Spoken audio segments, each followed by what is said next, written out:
very serious. And I don't want to belong to any group of people, anybody who respects our honored elders and ancestors. But before we get tonight's discussion started, family, make sure that you head on over to uacistemcamp.com. We are starting our winter cycle the last week of December. Okay. And so make sure that you head on over to register your child today. Okay. I think registration ends tomorrow, family. So make sure that you head on over to uacistemcamp.com. This is a 100% virtual STEM camp. We send your child out a STEM kit, a t-shirt. They jump online with us for half a day. So from like 9 a.m. to 1 p.m. So they're on with us. They learn about our contributions to science, technology, engineering, and mathematics, which is done by the Ahuvu Academy. Shout out to Baba Amin Ojuwoke and brother Kevin Gales. And then also they join, the Conscious Ingenuity comes on with them or joins them around 11 o'clock to go over STEM, well, engineering specifically, where children learn artificial intelligence, machine learning, cybersecurity concepts, as well as the fundamental concepts of programming. You're looking at our 2024 UACI Winter STEM graduates. We're actually getting ready to post our summer 2025 graduates, but we have our 2024 graduates on the website. And you see our dedicated team of educators and engineers. And then also, family, if you scroll to the bottom of the screen, you can hear, you'll see you can watch a video of the testimonies, all right, parental testimonies. So parents actually love this camp. It's for young kids between the ages of 8 to 17. So if your child is between 8 and 17 years old, make sure that during the Christmas break, during the winter break, that you keep them engaged in learning. Ashe. And then also, family, head on over to meltrek365.com to grab your Meltrek films. If you come over here and you click on the word film, it'll take you to 3 films that you can download right away: Meltrek Episode 1, Meltrek Episode 2, and Meltrek Episode 3. Meltrek Episode 1 teaches our babies that our history does not begin with slavery, but greatness. Meltrek Episode 2 teaches what I call real American history, right? So they learn about the indigenous people, not the fake pretendians, but the real indigenous people that were here in Americas prior to the arrival of Christopher Columbus. So they explore the mound builders, the mound building cultures. They go into Mesoamerica and they learn about the Olmecs, Aztecs, and the Incas. And they go into, Olmecs, Aztecs, and Mayans. Then they go into South Africa where they learn about the Incas. Meltrek Episode 3 teaches children about the origins of the transatlantic slave trade. So make sure that you come here, click on any one of these films. It'll take you right here to another page where you can download each and every one of those films. So family, I see you all in the building already. You coming in real fast. Family, look, man, brother Sincere Love to God. Yeah, shout out to brother Sincere Love to God. He saw the interview. He watched the interview with Professor James Small and brother Ankh and myself. And he inboxed me. He's like, look, sis, I saw the interview and I want to have a conversation about what you said, because he said, you ain't say my name, but I knew you were talking about me. And he said, let's have the conversation. So I said, okay, cool. So we had a conversation, me, him, and Ankh, and decided to go public to talk about that conversation and the importance of us Black folks being able to resolve conflict in a healthy way. So he agreed to come on tonight and then talk about that. And we're also going to talk about some of the points that he made in the video when he was critiquing Professor James Small. But family, I got to bring up Brother Ankh first. Brother Ankh, what it do, Brother Ankh? What it do? Oh, what tangle where we weave when first we practice to deceive. What's good, family, man? I'm glad we're here.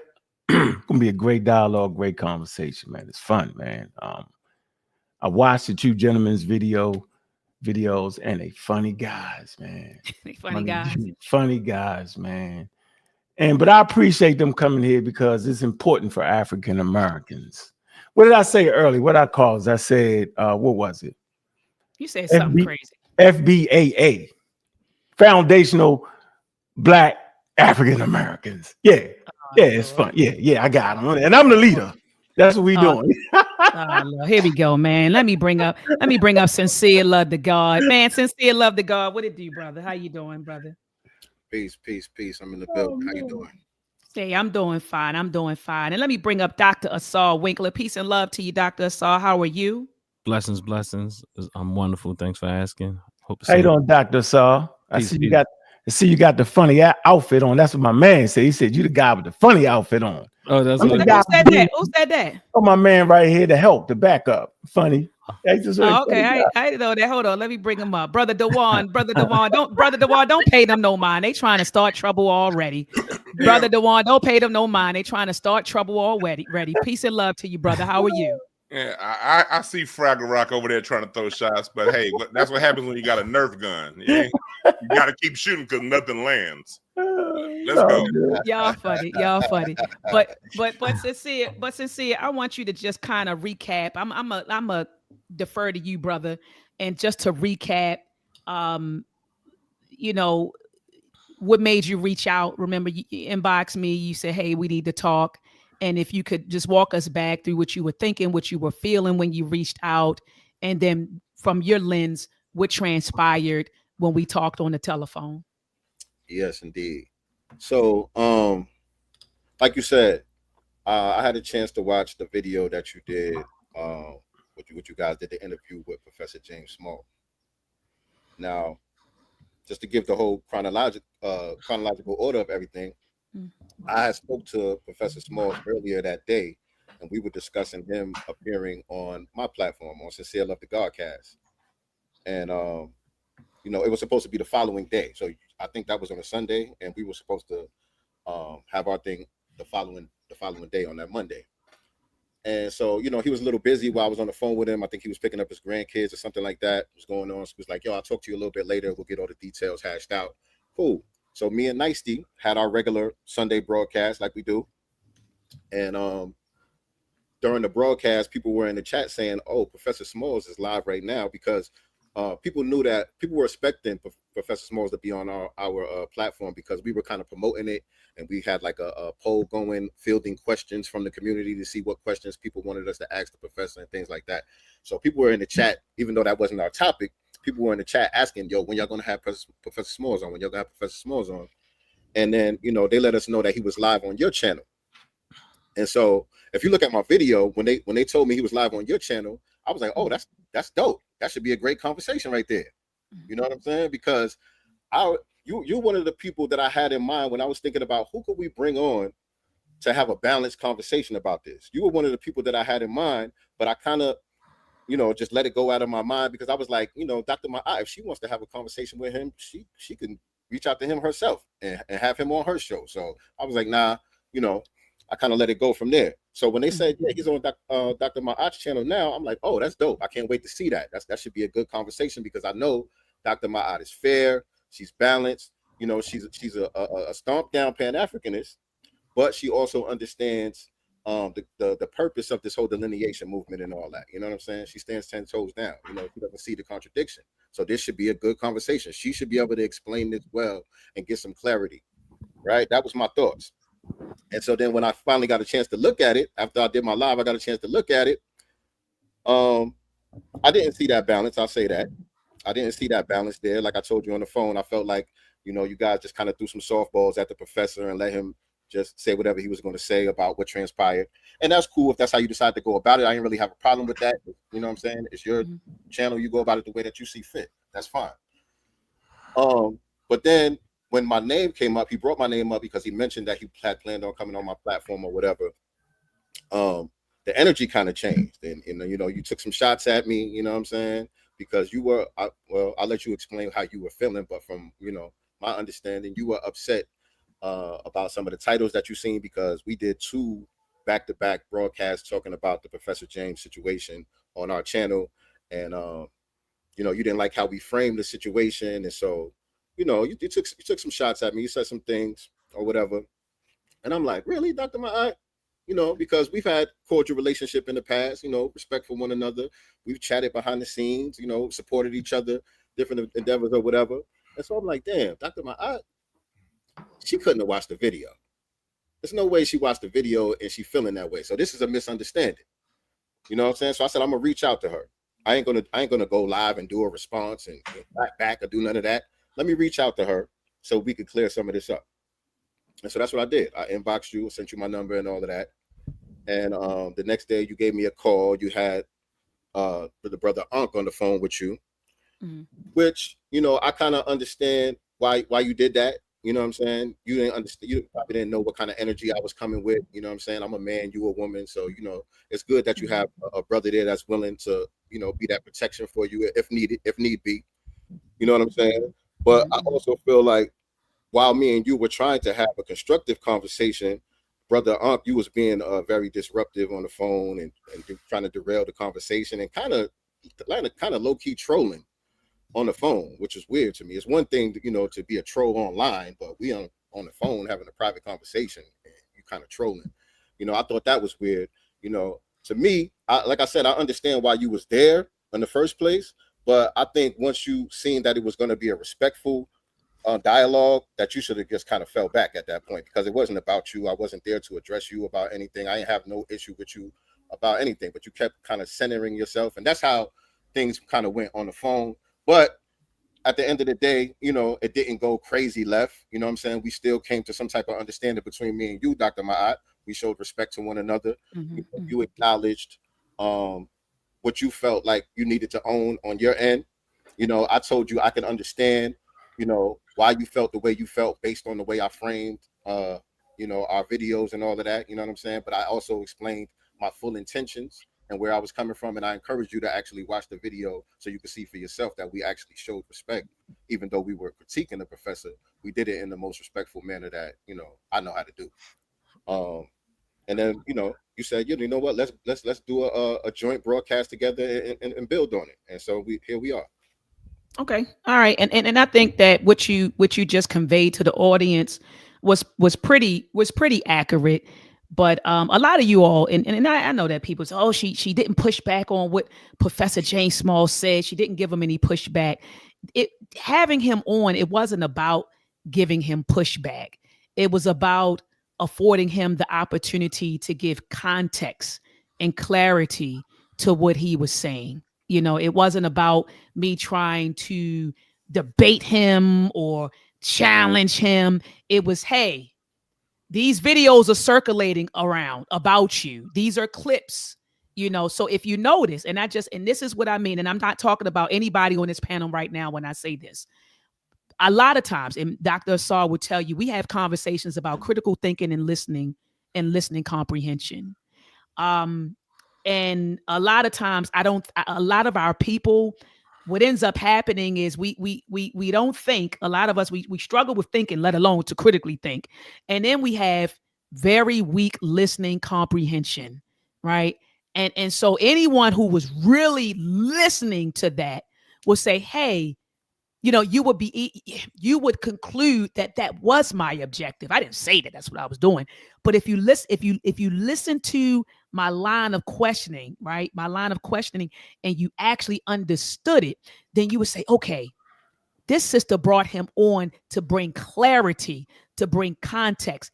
Here are some clips that are floating around about you. One clip is saying that you called Tariq a CIA agent. Another one is that you said FBA is a CIA operation. Another clip, they have you talking about the African-American identity. Another clip, they got you banging on continental Africans. What was going on? Give us some clarity. Give us some context surrounding these clips. So that was the whole objective of me bringing Professor James Small on the platform. It wasn't to debate him.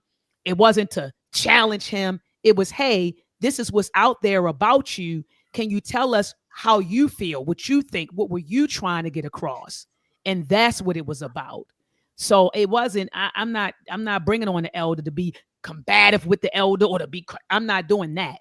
I'll bring the elder on, and the purpose of me bringing an elder on, or this particular elder, was for clarity and context. That was all it was. It wasn't to battle him in any way. I think the internet did enough of that.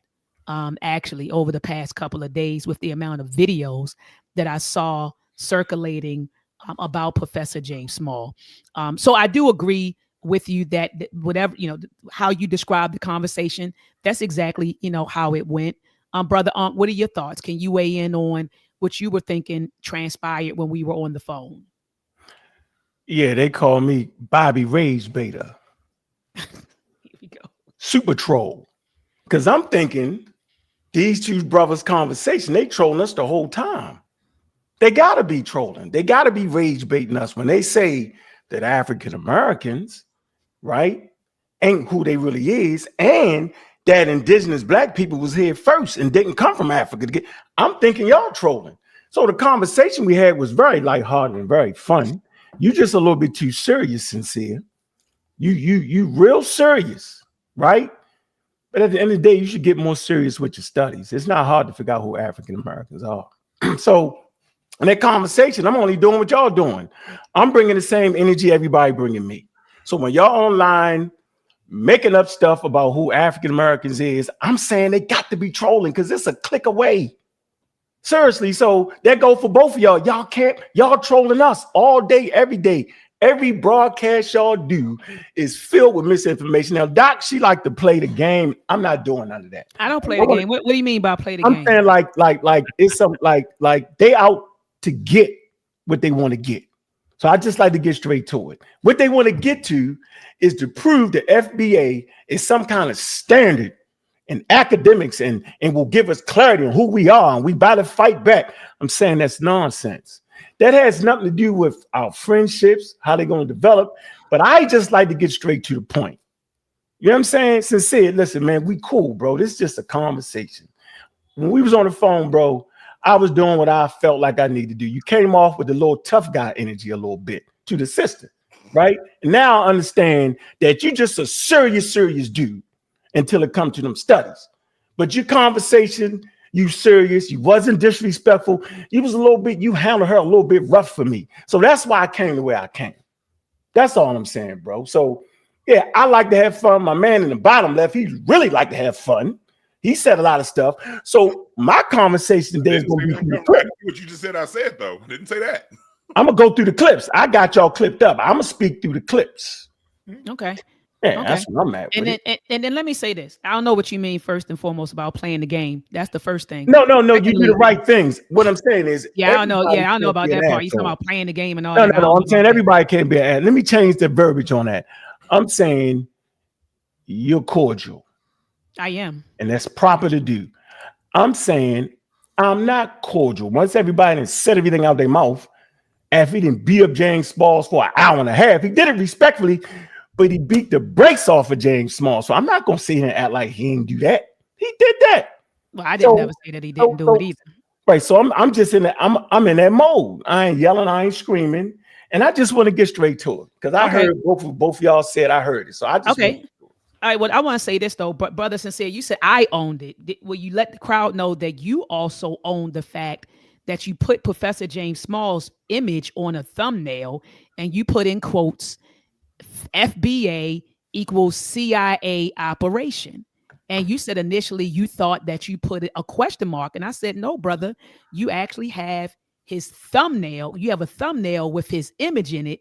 And in quotes, you have FBI equals CIA agent, as if that is a direct quote. And then you said, first you said, I thought it was a question. I said, no, it wasn't a question mark. Then you said, well, that was my interpretation of what he said. Could you explain that or elaborate on that? Right. So correct. You were talking about the thumbnail. I was talking about the title. So in the title, I posed it as a question. On the thumbnail, there's no question mark, and I do have it in quotations, which you're correct. It's not a direct quote. He didn't directly say FBA is CIA. He implied it in so many words, and so I had it in quotes, and so that wasn't right and exact to put it in quotes. It wasn't a verbatim quote from him, but that was my interpretation of what he said.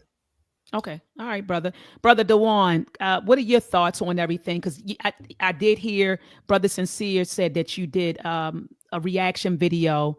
And so what are your thoughts, brother, about just the conversation that was had? And so just share with us your thoughts, your feelings about it. Okay, yeah, my feelings on my reaction video, I made, I had people saying that, of course, they were saying that you didn't react the way they wanted them to. And I didn't say anything about your performance because I know as a host, the job as a host is to step back and allow the conversation to flow. That's right. So I thought that you did a fantastic job hosting. I didn't throw any shots, where I thought, well, she should have jumped in. Well, she's a host. She's not going to jump in, So the way you played that, I really didn't have anything to say. Basically, what I did have to say is like the brother right here, is a strong arguments.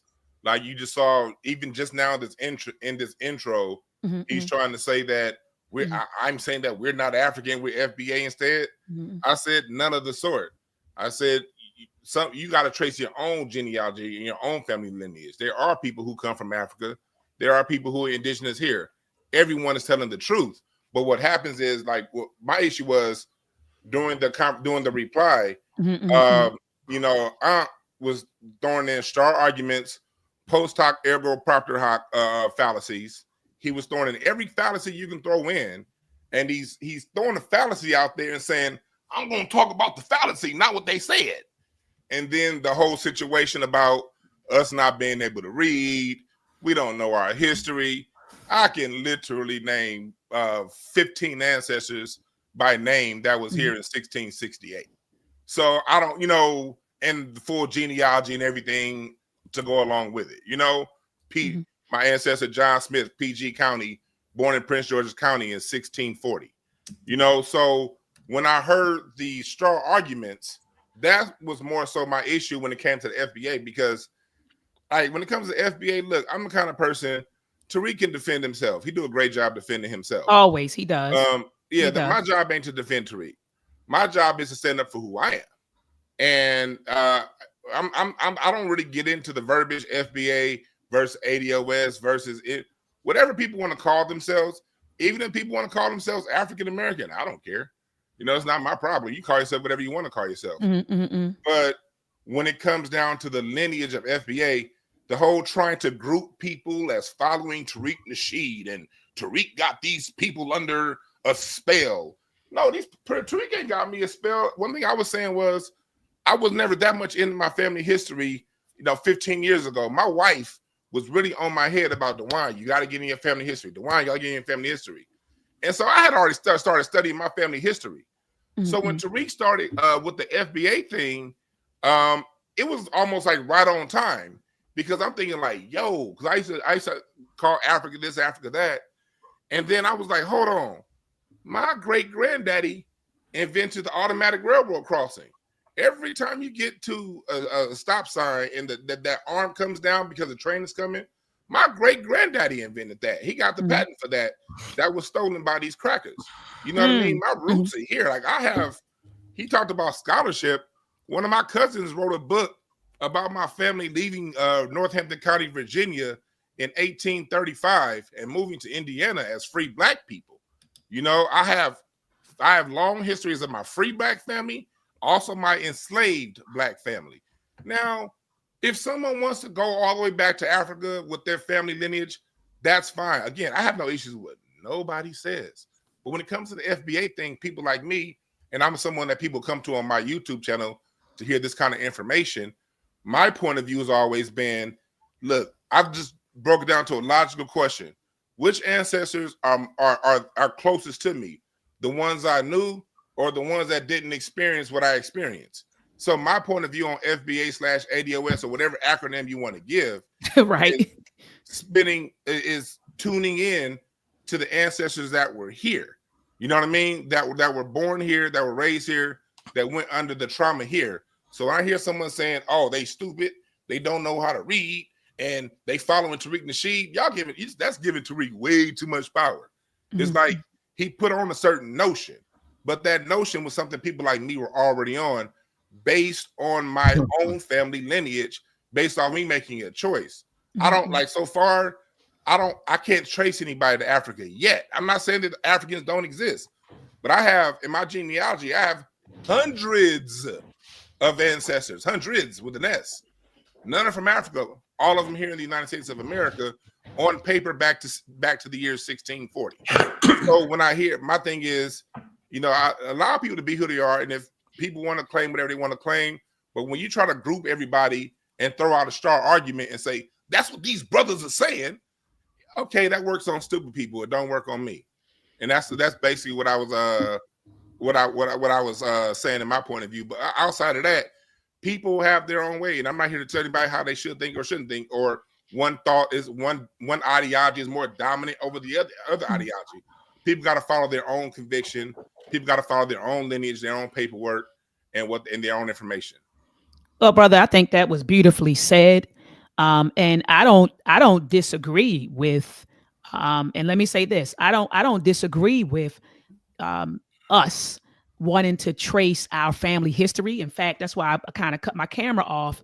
And I started my cousin Benny, peace be upon his soul. He traced my family tree. I don't know if you all see Francis Webb tree on both sides. My grandmother, Evelina Francis, and then my grandfather, Charlie Webb, my great-great-great-grandfather, and then who their parents were. So far, we've gotten all the way back to 1804 and 1805. I'm actually getting ready to take a trip down to Charleston, South Carolina, to dig through the records to go beyond 1804 and 1805. So I'm all for, trust me when I tell you, I'm all for honoring, my heritage here. Absolutely. And I also honor my African heritage. I do. I understand ultimately that, and I took a DNA test, and I know we're going to get into that because some of y'all be like, I don't take the DNA test, but I took a DNA test. DNA test came back 96% sub-Saharan African, 73% West African. I'm clear on that.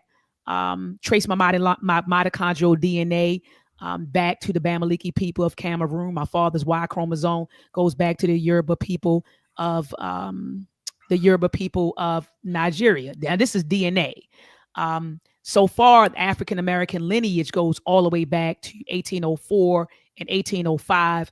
And we know that we can trace it further beyond that. I just want to get the records. So I'm all for honoring our ancestors here. We have a culture here that we have created. We have a great history here that we have created. We had one of the greatest, and I don't want to say the greatest, but we have some great ancestors here. We stand on their shoulders, the Harriet Tubmans, the Nat Turners. Come on, the Fred Hamptons, the Assata Shakur, Malcolm X, Dr. King, Fannie Lou Hamer, Ida B. Wells, Booker T. Washington, Carter G. Woodson. We stand on a great legacy here. So I'm all about that. And I think it's a misconception amongst some of our people that if you subscribe to Pan-Africanists, that you just don't care about Black American history. That is such a misconception Absolutely. About Pan-Africanism. When people say stuff like that, I'm like, y'all don't even really understand what Pan-Africanism is. All right, you really don't understand what it is. So I identify not only as a Black American or African American, but the ideology that I subscribe to is Black nationalism and Pan-Africanism. And I agree with Professor James Small that there is no contradiction. It is no contradiction. But beautifully said, brother Dewan. Brother Ankh, that you want to respond? I see you making some faces. Somebody want to get in? I'm sorry. Who wanted to get in? I just want to say really quick. I know you want to pass the mic off. I just want to say really quick. What both of y'all just broke down is basically the same thing. And nobody that I know who is serious that speaks on this type of conversation around our lineage and all of that says anything contrary to what either one of y'all just said. I don't know anyone who disagrees with that. Okay. I'm with you, Sincere. Okay, beautiful. Yeah, I don't agree with what he just said. He just double talk flim just real quick. Basically, what he's saying is that he can't find no ancestors in Africa. That's crazy. First of all, you're not going to find one person like you do in America. There's two different things right there. Since we was part of the transcontinental slave trade, we lost that part right there. We don't know what tribe or clan we came from. We will never recover that. DNA does not specify tribe. So you're not going to find your aunt Kuba Dudu, right, from somewhere in Kenya. You're not going to do that. So we should not expect that.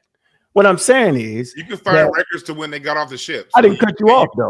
What I didn't do was cut you off. You can find records. Let's keep it nice and smooth and groovy, because I like to go back and forth like that, but I'm not doing that today. Let me finish my point, and I promise you not to be long-winded, and I'll keep it smooth and groovy. Bet. What I'm saying is that African Americans will carry about 60 to 70% continental African DNA, and then about 20, maybe 30% Europeans, and then a small percentage of the part that you really want to pick up, that Native American. But my fault, I apologize. You're not actually big up in Native American.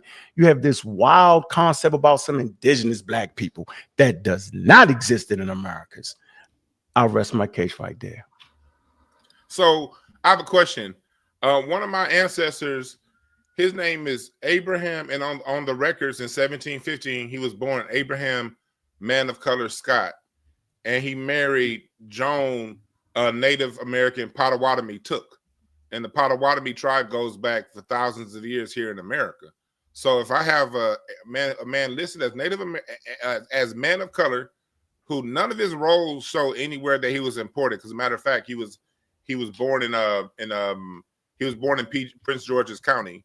No records showing where he came from. It's showing that he was born here in America, and he was married a registered Potawatomi, and his description is man of color. And then when in the Webster's Dictionary of 1828 says American is the copper-colored individuals found here by the Americans, or by the European upon arrival.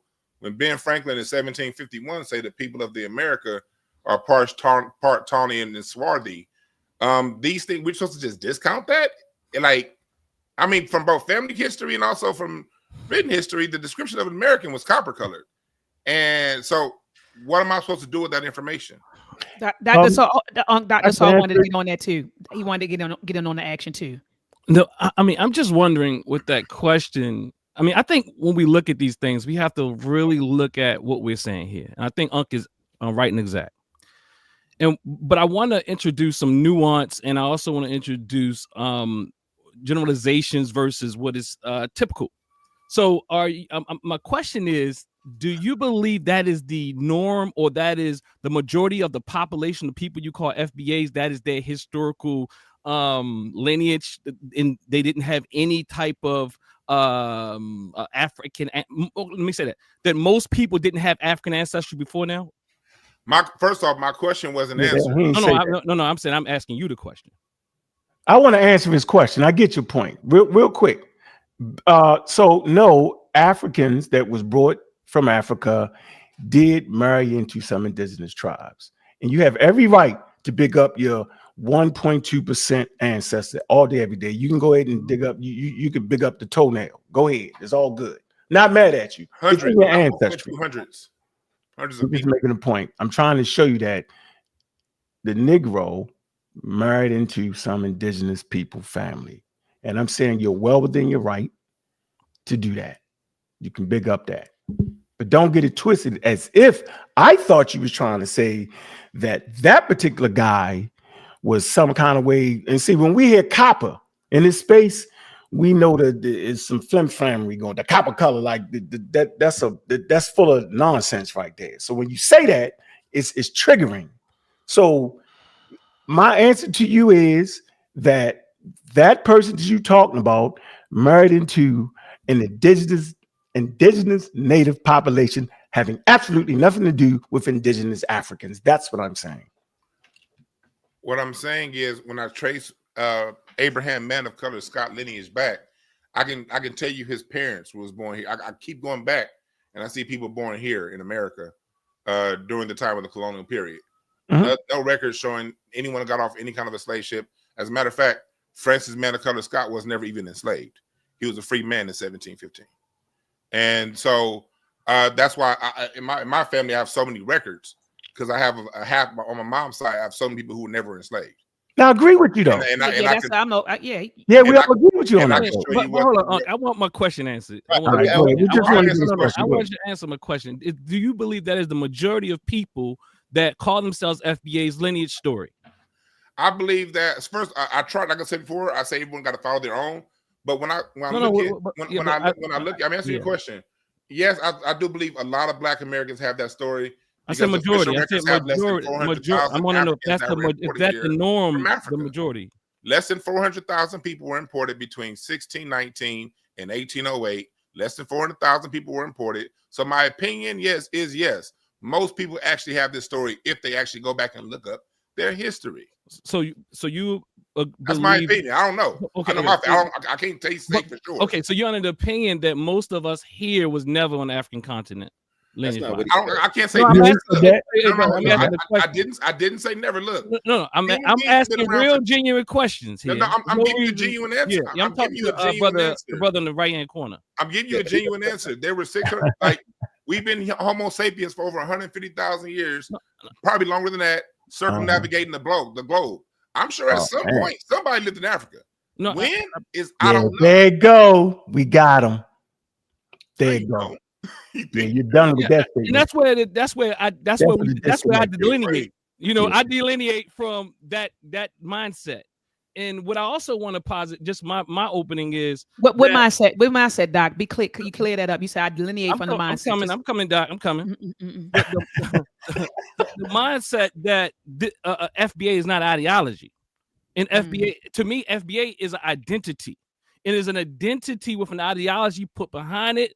And what do I mean? But I want really to think about this because FBA is a subgroup of African American because you can't separate it. It is a subgroup of African American who has a certain ideological understanding that they were here, all the things he believed, which is not scientifically supported.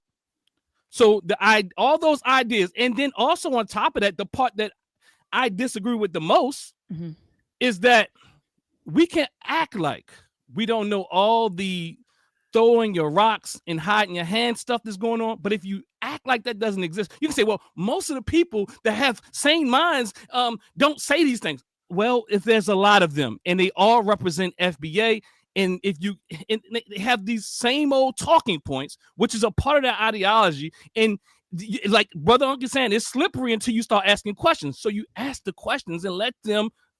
I'm not talking to you, Dr. I'm just saying in general, they'll tell you what they believe. Let me respond All I to that. said is I don't know when they came. Look, my Your background. opinion, I mean, I respect you. I respect what you said. Yeah, I respect because they, like you said, they was always here though. You actually have a native population that didn't come from the slave ship. I hope you don't think we're arguing about that, bro. No, I respect what he said and how you answered with honesty and everything. Yeah, but that means you don't understand something. I got to get straight to it. I'm gonna be very humble and honest in the fact that as old and long as this earth is, I'm sure I don't know 99% of what happened on earth because it's too much to explain. That's why I tell people that you have to go through your own genealogy, and you have to come at this from your point of view because explaining what's out there, that will require 15,000 PhDs, and I ain't got one. I only got a BA. I ain't got a PA. I ain't got 10,000 PhDs. But I tell you this: during my music research history, the more I go into my research on our Black American music, the more I find common bonds with America than I do Africa. And I mean 20-1. Tell you that much. Yeah, I hear you. All right, can I jump in here? Please. Yeah, please do, Sincere. I just want to say, because there's a lot of I guess contention around the idea of Black people being indigenous to the Americas. Right. And so I kind of want to throw that argument out. To me, that's a non sequitur. Whether Black people were indigenous or not has nothing to do with whether foundational Black Americans are unique lineage or not. Whether there were Black people, let's just say hypothetically that all the Black people here are only here because they came off of a slave ship at some point. Before the slave ships got here, there were no Black people here, and all of us, only reason why Black people are in America today is because of the transatlantic slave trade. Let's just say that that's a fact, right?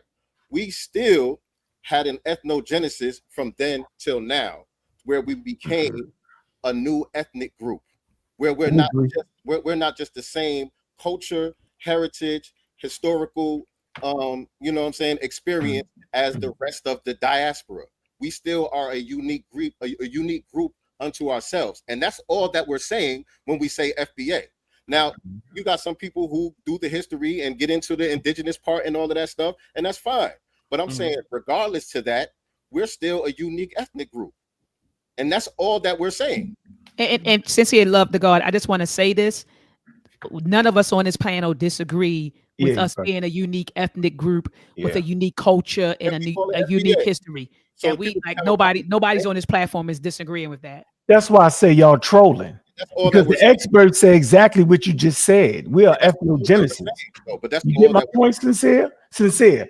I be thinking y'all be tripping because that's exactly what the scientific data says.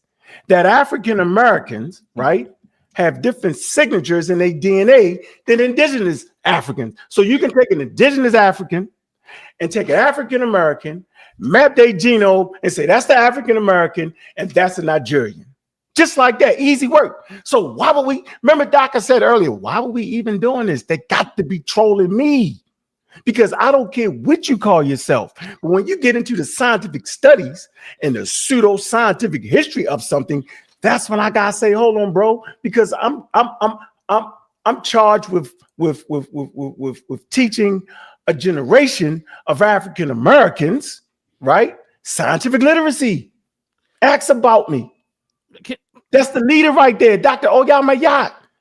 We got a whole group, pseudo killers, dedicated to killing pseudoism. Y'all got in the radar, right? When y'all started the pseudo archaeological history. You know what I'm saying? Like, you jump out there with why don't you just say it? Did you really think that there's an indigenous black people? Just say it. That way, if you say it, we can figure out how much you off and we can fix it. No problem. This ain't thinking you know everything. I'm saying it's in the daggone literature for all, what I say, foundational Black African Americans. And I'm the leader. All right. I'm the leader. Right. Oh, here we go. It's there for all of us to have. I'm having fun though. I'm having fun, but come on, bro. It's right there for us, yo. To be clear, in my opinion, yes, I do believe that there were already black people here. But what I'm saying is that's neither here nor there. And if none of you all disagree with what I said, I don't see what the problem is. I agree with nuance.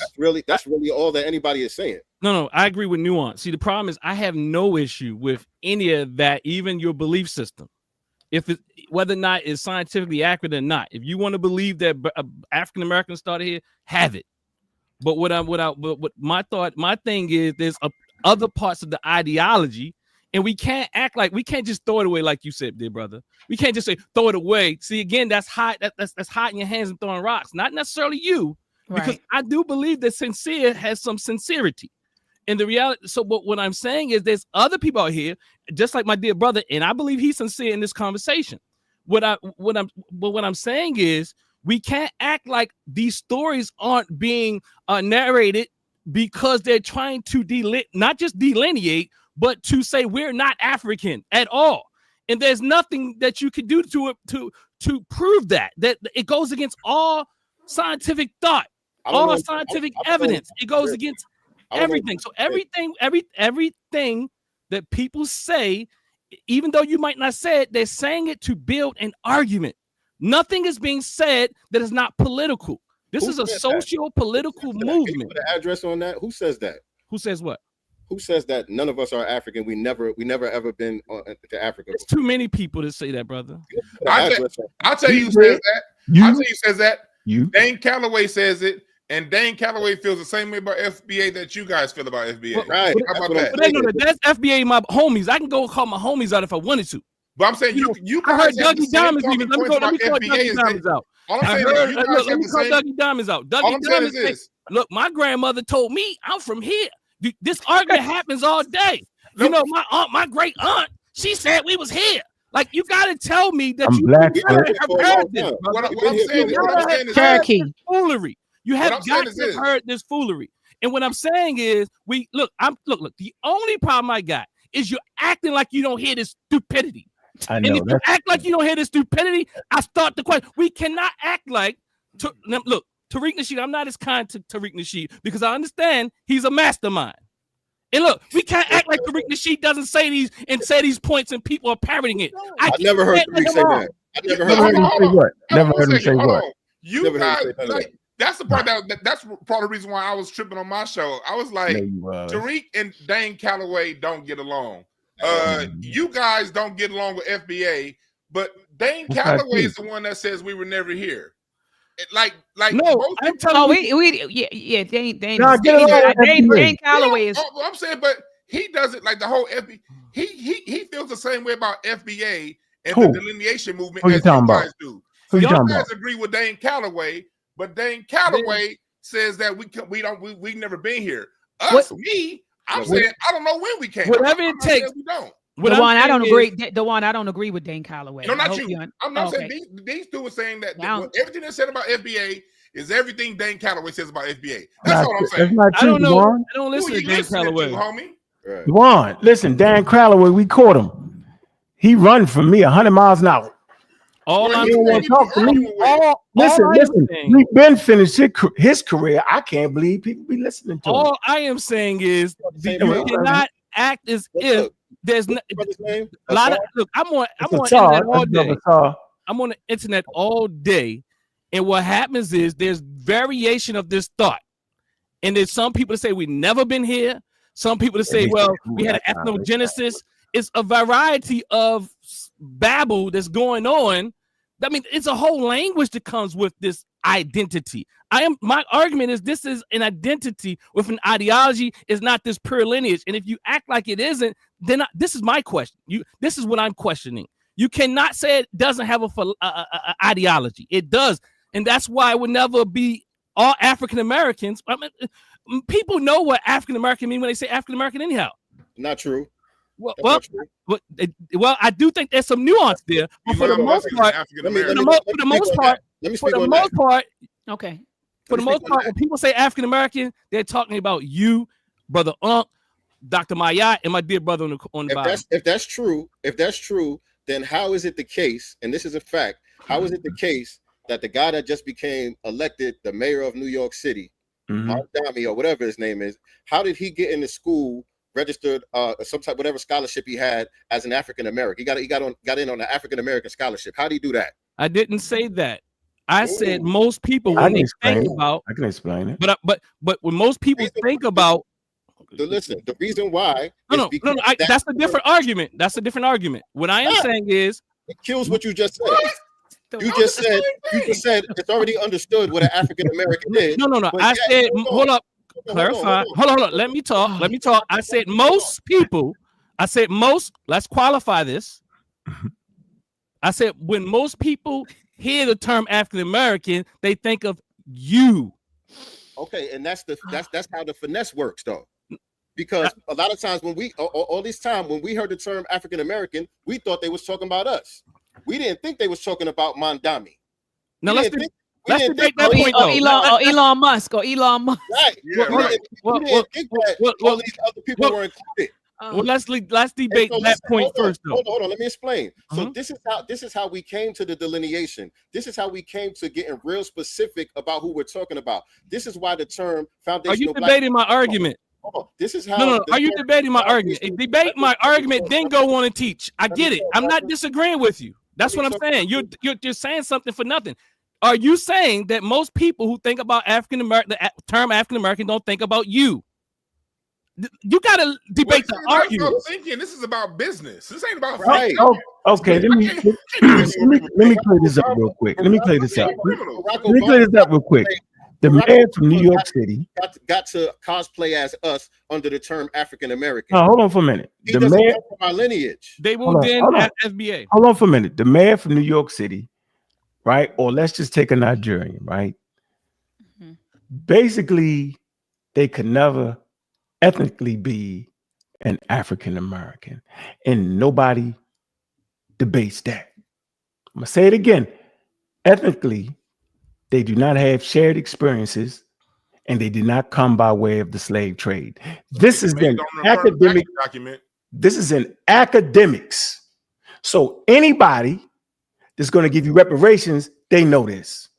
Now, in a broad sense, second generation, right? If they so choose, right, they can consider themselves Nigerian American, Black American, or African American.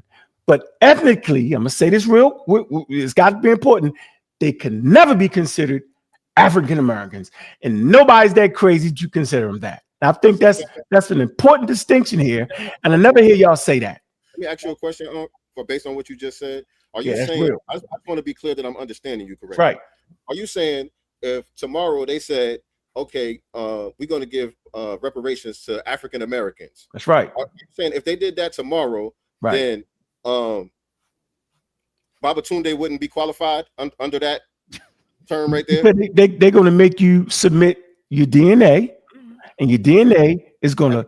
Everybody's DNA says the same thing. No, it's not. No, it's not. The way I get feelings. You cut me off. You cut me off. You're going to miss the beautiful thing right here. I'll go ahead. I want to hear this beautiful I thing. am telling you, if I had trillions of dollars to give African Americans, I don't give a damn who call themselves African Americans. I got the trillions of dollars. I'm going to use the available historical information, couple it with genetics, and that's how you will get paid. So you can run around here, really a Nigerian American, your second generation kids are we African American culture, hip hop. So what? Ethnically, you will never be an African American because your ancestors did not go through the transcontinental slave trade that put you in America. Your genetics say that you're from Nigeria. We can see it right here in the DNA. DNA talks and bullshit walk. That's why I said y'all be playing with us. Y'all fooling us, man. Hey, Sincere, Go ahead, Dewan. Hey, Sincere, look, and I get it, but here's the issue. Here's the issue. Here's the issue. You know we can actually do that, Dewan. Here's the issue. You ain't the one passing the money out. When it comes down to it, the government, the people who will be in charge of this, you have to have it written in plain sight. Black people said that if we have the same conversation in 1967 and we hear the term minority or people of color, as of 1967, we the only minorities. We the only people of color. So of course that's coming to us. But we realized 2-3 generations later, minority men, white women were able to get it, midgets were able to get it, handicapped people, and anyone is back. So veterans, disability. When it comes down to it, all we're saying with delineation is we want it on paper because guess what? I ain't gonna be the one in control of handing out a damn thing. The people in control of handing things out, they know what it is. But every time in the past, going back to the civil rights movement of 1868, when they made benefits, the 13, 14 to 50 men for black people, the Supreme Court said, oh, corporations can use it. Every time from 1868 to 1968 to right now, whenever they do something, if things are not spelled out in fine detail in that to the letter of the law, if it's just something that we all feel, we all think, what I would do, when it happens to that, the government comes in and be like, okay, yeah, that's what you do? Well, I'm not you. Come on, everybody else, and get some of these benefits. So you didn't hear what I was saying then? So you didn't understand what I said. Let me say it again. What you said. Don't flip it. No. So Dewan, what did he say? What did he say? No, Dewan didn't understand what I said. He said, if I. No, we just heard you. The whole point I'm saying is, it ain't about you. You don't have to say it again. We heard you. You asked me. No, I asked him to explain. What did he hear? Again? No, what did he hear from you? Because you said, Dewan, you don't understand. Yeah, he explained. I'm giving him an opportunity to say what he thought. Yeah, do it again, Dewan, so we can really get, because you're in a pickle right now. Go ahead. You said what I would do. We all know what an African American is. We all know that we have to go to the DNA. You said DNA, right? You said we have to go to the paperwork, right? One thing Sincere and people in FBA understand is that in order for the government to do it, you got to have that spelled out before it gets put into action. You got to specifically state who gets what. If there's any gray area, the people that's handing out the money, which are not you, they're going to take whatever caveat they can take to give to someone else. The reason why we have handicapped stalls is because that was civil rights money that was meant for black people. Title IX exists, women's athletics, because that was civil rights money meant for black people. But since it wasn't spelled out, since it was suggested minorities, people of color, when the federal money went to the states got, we learned this from Dr. Carl Anderson, who wrote the bill, by the way, that the states got to choose who get the money. So since it was not specifically talked about the Negro, Black American who was here, since it was just a caveat, minority or people of colors, midgets, handicapped people, women, people from Nigeria, people from Tonga, people from across the world got what my grandparents fought for me. Like I said, you didn't understand what I said. Because I never said if it was me. I'm going to change what I said real quick, but go ahead. What I said was, and I used myself as an example, meaning I am the government with trillions of dollars. Let me put it this way. I have trillions of dollars. I'm not just giving my trillions of dollars away, which is not the same about what you're talking about. They give trillions of dollars away every day. Not what we listen.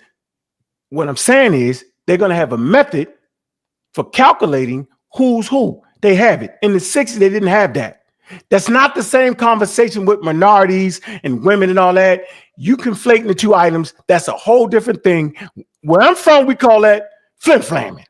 So I want to stay right on the course of things. I am telling you that DNA has already made the distinction between a continental African and an African that went through the slave trade and developed the culture that we now call African American. It's already in your DNA. The DNA speaks. Now, my point is, let's just say they decide to give it to everybody. Then at that point, I ain't snitching. I don't care. Because if you really want to talk about it, colonial powers put destruction on Africa and Africans everywhere. So then the point would be, why the hell would you care what some white people did with their money? If they decide to pay everybody, why would you even care?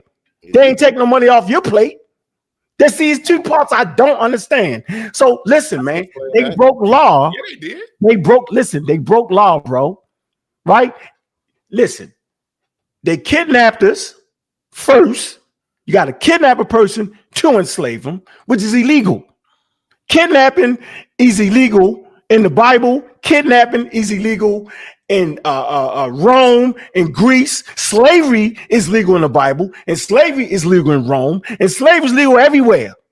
So they kidnapped us illegally, then they enslaved us, right? They made us a part of the largest forced migration, okay? We the gift that keeps giving, all right? We are the foundation, see, you hear that word? Of the global economy. And everybody knows this, bro. You don't need a master's degree to recognize that African Americans are FBA. So whenever you say FBA, you're talking about the damn African Americans. Whenever you talk about ethnogenesis, you're talking about African Americans, bro. Like, y'all got to be trolling me. So I don't care if other Africans that wasn't in America get some bread from some robbers. Who cares about that, bro? Now, if you think you're gonna get a less money, okay, then please look at our DNA. So y'all really have no argument here. Everything that you think you need, we already got it, bro. You act like you're dealing with people who don't use science. They do, bro. They're not gonna just sit around and give away $1 trillion. You tried to play the whole quote unquote civil rights era and nah, bro. They're not giving nobody nothing, bro. They're gonna make sure that you are part of the ethnic group that was enslaved and brought to America that mixed with Europeans and some daggone Native Americans, which are not black. I ain't gonna let y'all run tonight. Stay right there, bro. What you're saying is you're literally going against what they actually do. Like, name the time that they just gave out $1 trillion in PPP loans and didn't verify who they gave it to. And then why would you care? Well, the reality is it still doesn't make sense, though. It still doesn't make sense because what makes you believe just because we name ourselves FBA, they're going to then verify it in? Right, crazy. What you're saying, like if they don't verify it, doesn't matter what name an African from the continent come say I'm FBA. They're not going to verify it. I'm sorry. Look. In legal paperwork, names matter. Y'all can talk all the hotel battle you want. Hold on. Names do matter, but names do matter. But utilizing what you're saying, what I'm saying is people can then say they are something else if there's not going to be a verification. And you're right. And here's just like the natives had to verify, they had to prove. So what? But no, they didn't. They got $5. They have $5. It became $5 Indians. They didn't have to prove. They did not have to prove. No, that's one little incident. You conflate that whole situation. Decades of incidents. That happened over a period of decades. Okay, that wasn't one incident. You know what I mean. But look, check it out. There still had to be verification. So look, check this out. Verification, a name change is not going to change it, bro. I thought this was going to be something. Oh my God! I thought it was going to be something else too, because my argument is not none of this. My argument is that FBA is a identity with an ideology, with all types of talking points. But brother, all of the talking points that you say you're against, that you attribute to Tariq Nasheed, and I'm not here to defend Tariq, but all of the talking points that you attribute to him, those are Dane Calloway's talking points. No. Tariq Nasheed is the tetherer. He's the one who talks about ethnogenesis. He's the one who talks about. He's the one who talks about. What is a tether? Let's do the hairline test. He's the one who said those are jokes. What is a tether? What is a tether? Bro, do you understand those jokes are political? What is a tether? Do you understand those jokes are political?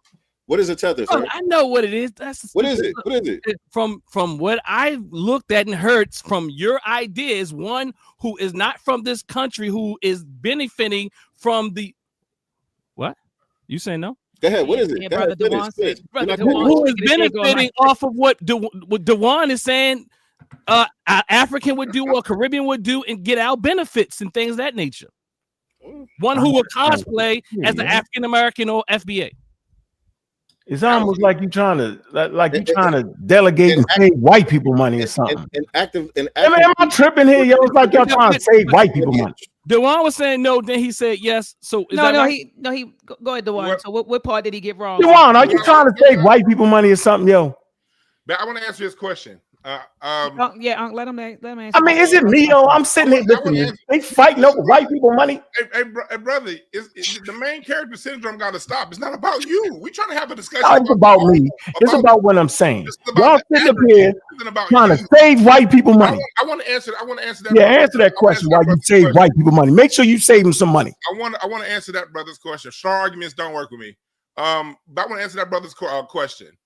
And no, you're right. I did say no at first, but no, the way he ended it, he was 100% right when he said that a tether is somebody that's trying to tether on to and cosplay Black Americans to get Black American benefits. The issue is, I wouldn't even mind them doing that if they brought the money back into the community, but they send it back overseas. We see what's going on with Essence Magazine. They hire other Africans, not Black Americans, but they use our struggle, our plight, our complaint, and then they get into colleges off of this, like Candace Owens did.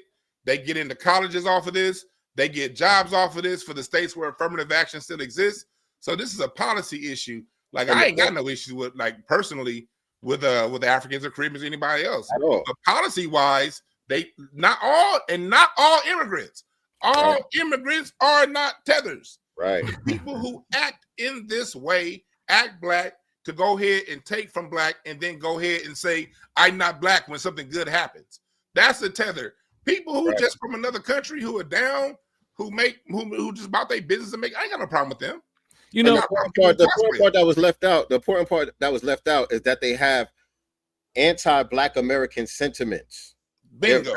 They're very anti-Black American while assuming our identity in order to obtain whatever benefits that may be available. And the problem with you talking about we trying to save white people some money, no, we can't allow our justice claim to get diluted. If you allow Black immigrants to get in, that opens the door for all immigrants to get in. Why not? Just give it to everybody. And then the whole justice claim gets diluted, and then we never get repaired. The purpose of reparations is to be made whole. We never get made whole if we are not specific. We're the ones that had the specific harm. So we're the ones that need the exclusive specific repair. Yeah, that's the thing. I think y'all still just y'all. Hold on, Asar. So they playing with us right now, yo. We just told them that there are scientific studies that can clearly show the difference between what they call a tether and an African American. Did I not say that? You playing with us, brother? Did I not say that? Dr. Miat.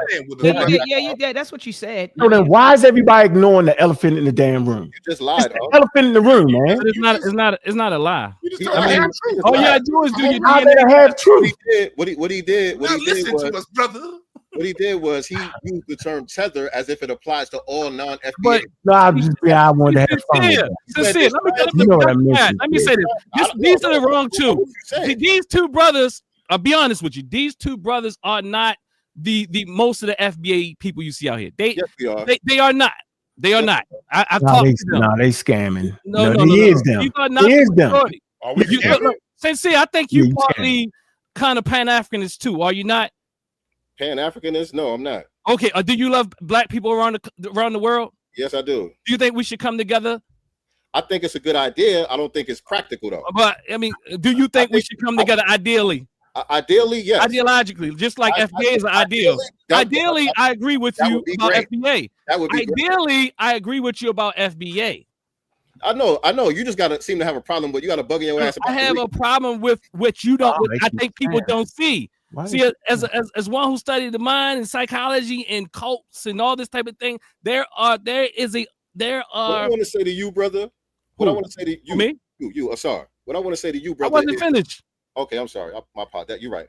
What I was saying was there are thoughts that are in people's minds that cause their divisiveness here that is unnecessary. Although you might say it's not everybody, it is metastasified. What's the word? What's the word, y'all? Metastasizing. Yeah, it is. And if you can you even acknowledge that?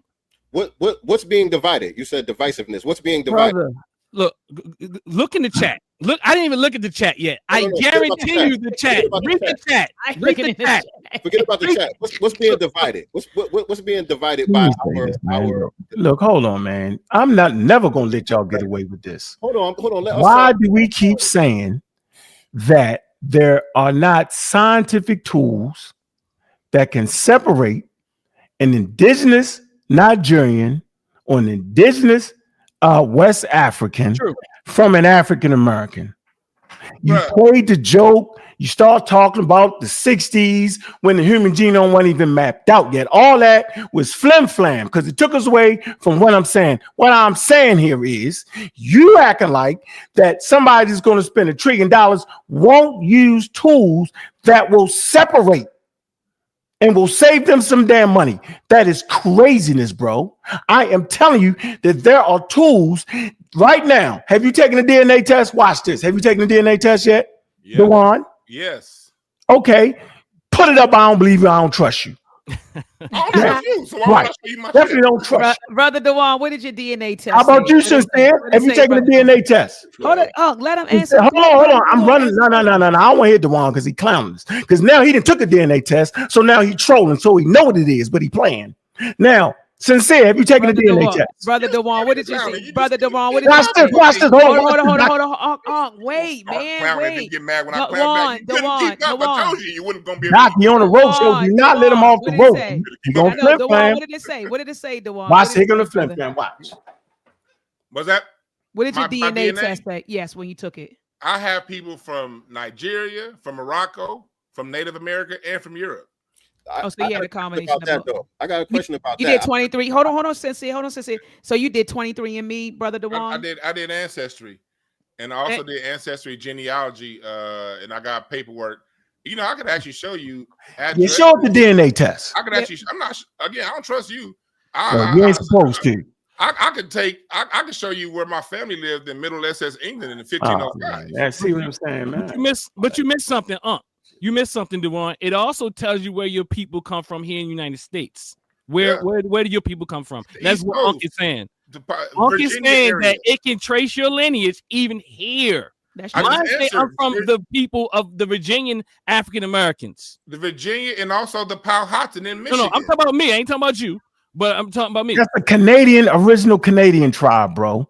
You ain't no daggone Canadian. There was no Canadian. There was no Canada back then, brother. You know what I mean. The geographical reason it's called Canadian is the tribe you just said. There was no Canada in the 1600s when I got my DNA. So you saying you don't know what I'm saying, though? You trying to say you don't know what I'm saying now? The tribe you just mentioned is the first tribe that inhabited that area, bro. Brother, they came from the Pennsylvania area. Your main character syndrome is getting you in trouble, man. I'm just trying to say things. I'm gonna play this clip. Hey, Doc, I told you he was gonna flim flam, right? Yeah, but Sincere, did you take a DNA test? I did not. Okay, all right. That's all right. But let's get it straight. Unc is accurate. It told you where your people are from.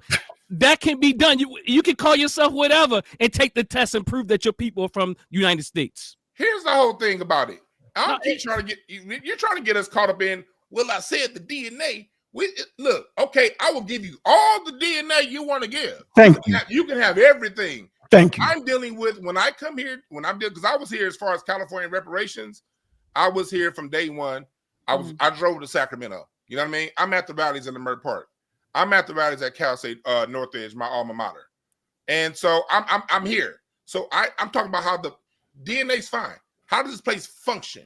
How it functions is wherever the money's going to go, that has to be explicitly written out before any check is cut. And when you, in the history of the United States, when you leave ambiguity when it comes to Black Americans, they find a way to send it everywhere but to us. And they've had a track record of doing this for well over 100 years, 170 years now. And so what we're saying is to prevent the United States from United Statesing is to have it very explicitly cleared out before any check is cut. And how do you trace an FBA? You trace an FBA who can trace their lineage. First off, they have to currently identify as Black. And if they can trace their lineage to the 1870 census, most of us can, those will be the people allocated the money. Very simple. You can do all of that without even changing the name. You can write all that out. And that why is y'all sitting around here playing, man? You can write all of that without sitting here playing with us, man. You can write all of that out. If y'all got trolling, clearly, you can write all. Can you write all of that out without changing your name? Can you share my screen, Doc? I'm tired of playing with you. Hold on. California, we did write it out without changing the name. Okay, that's what I'm saying. On the name. That is the thing. We're talking about FBA. Let me tell you what you're saying. This is what you're saying. You playing now. This is what you're saying. You said this. Now I'm clowning. Yeah, here you go. You can do all that without changing the name. This how I know it's all foolery. They can't defend this. You heard your brother say so that's you can do all of that step away from your name. Man, you gotta let me talk. Hey, you gotta let it. Yeah, Doctor. I'm playing in their own words. I'm tired of playing now. Know what everybody said. Nah, we ain't saying. I'll come right off your energy, pardon. He's sitting up here, no daggone well. Close it out with a statement. Here you go. This how I know it's all foolery. They can't defend this. So that's one thing y'all gonna have to step away from. Yeah, you may play with the word FBA. Listen to this. But I'd be damned if you ain't gonna step away from acting like the first people in America was Black people. That's one thing. We share my screen. He's saying that the first Black people in America. He's saying that it's pseudoscience, saying that the first Black people in America weren't Black. Well, who were they then? Are you gonna answer? Does this dude not know that Black people were across the planet from day one? Like, I stand by that. This book by David Imhotep is a good one. The First Americans are Africans. Not a good book. It's a lot of these good books you can get. Talk about Black folks in America. You know, you got Ivan Van Sertima. Dr. Clyde Winters, the world history of the Black race, and the Black that was all across the planet, and even on the back cover here in North America. You know, like it's a lot of places you can go. His whole point of view is Black Americans, Black people, dark-skinned people weren't here in America. This nigga really thinks the Indians was here, right? He really thinks the Indians are like Charleston Heston. Okay. All right, let me move to the next clip. I'm getting both of them at the same time. We're gonna sit here and play around. This is crazy. I'm not doing this, man. I ain't got time for this, man. I just said the same thing earlier. Nah, let me go to the next clip. Here goes sincere. Same nonsense. We went through a whole breeding process, y'all. Man. Mind you, you know, even if you want to go with the story of we all was brought here on slave ships from Africa, we know that that's not true. We know that the majority of us was already here, and there was a small number of people that came to the United States of America off of who was sent different places. Right. But the ones that came here, a very small number. But even if we was to go with the popular false narrative that Black people are only here in America because we were brought here on slave ships. That's the popular false narrative. Even if we was to go with that, when you study the history, even after the transatlantic slave trade stopped, they were still breeding niggas over here. They had breeding farms over here. Right. Language was erased. Culture was erased.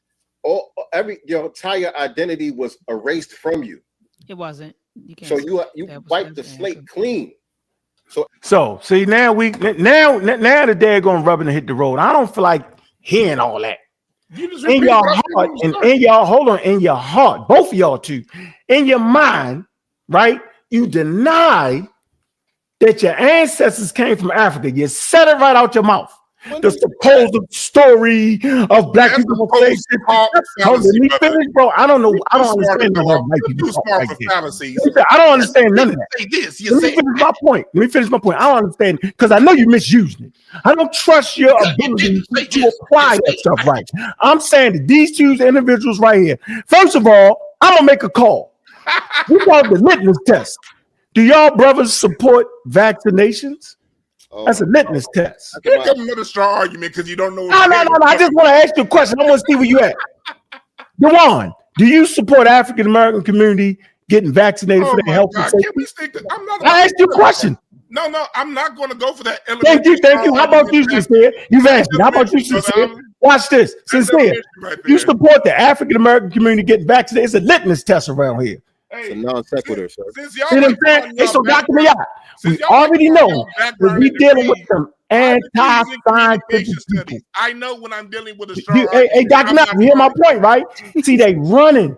Because if I didn't support vaccinations, I was like, hell no, I don't support that. But they running. And guess what? They're not going to tell us the truth. I had to force them clips in there so that we know that we're talking to two people that vividly disagree with the slave trade. Point blank. Now you calling for help, Dr. Miyat? She can't help you now, bro. That is a Yeah, strong yeah. argument. All right, I- let me. I do want to You say respond, that. brothers. I do want to That's a fact. respond to Yeah, the I'm clip. a I do want mute to out. respond to the clip. I say now, then when I start muting, why she mute me out? Listen to what I'm saying, y'all. First of all, I'm laughing at Brother Dewan. Brother Dewan matches Onk's energy. They match each other energy, Dr. Assad. That's why I'm laughing at both of them. They both crack jokes. They both make faces. They both match each other's energy. But anyway, I wanted to say this. I just wanted to say this. Sincere, when you said the slate was wiped clean, brother, that you don't wipe.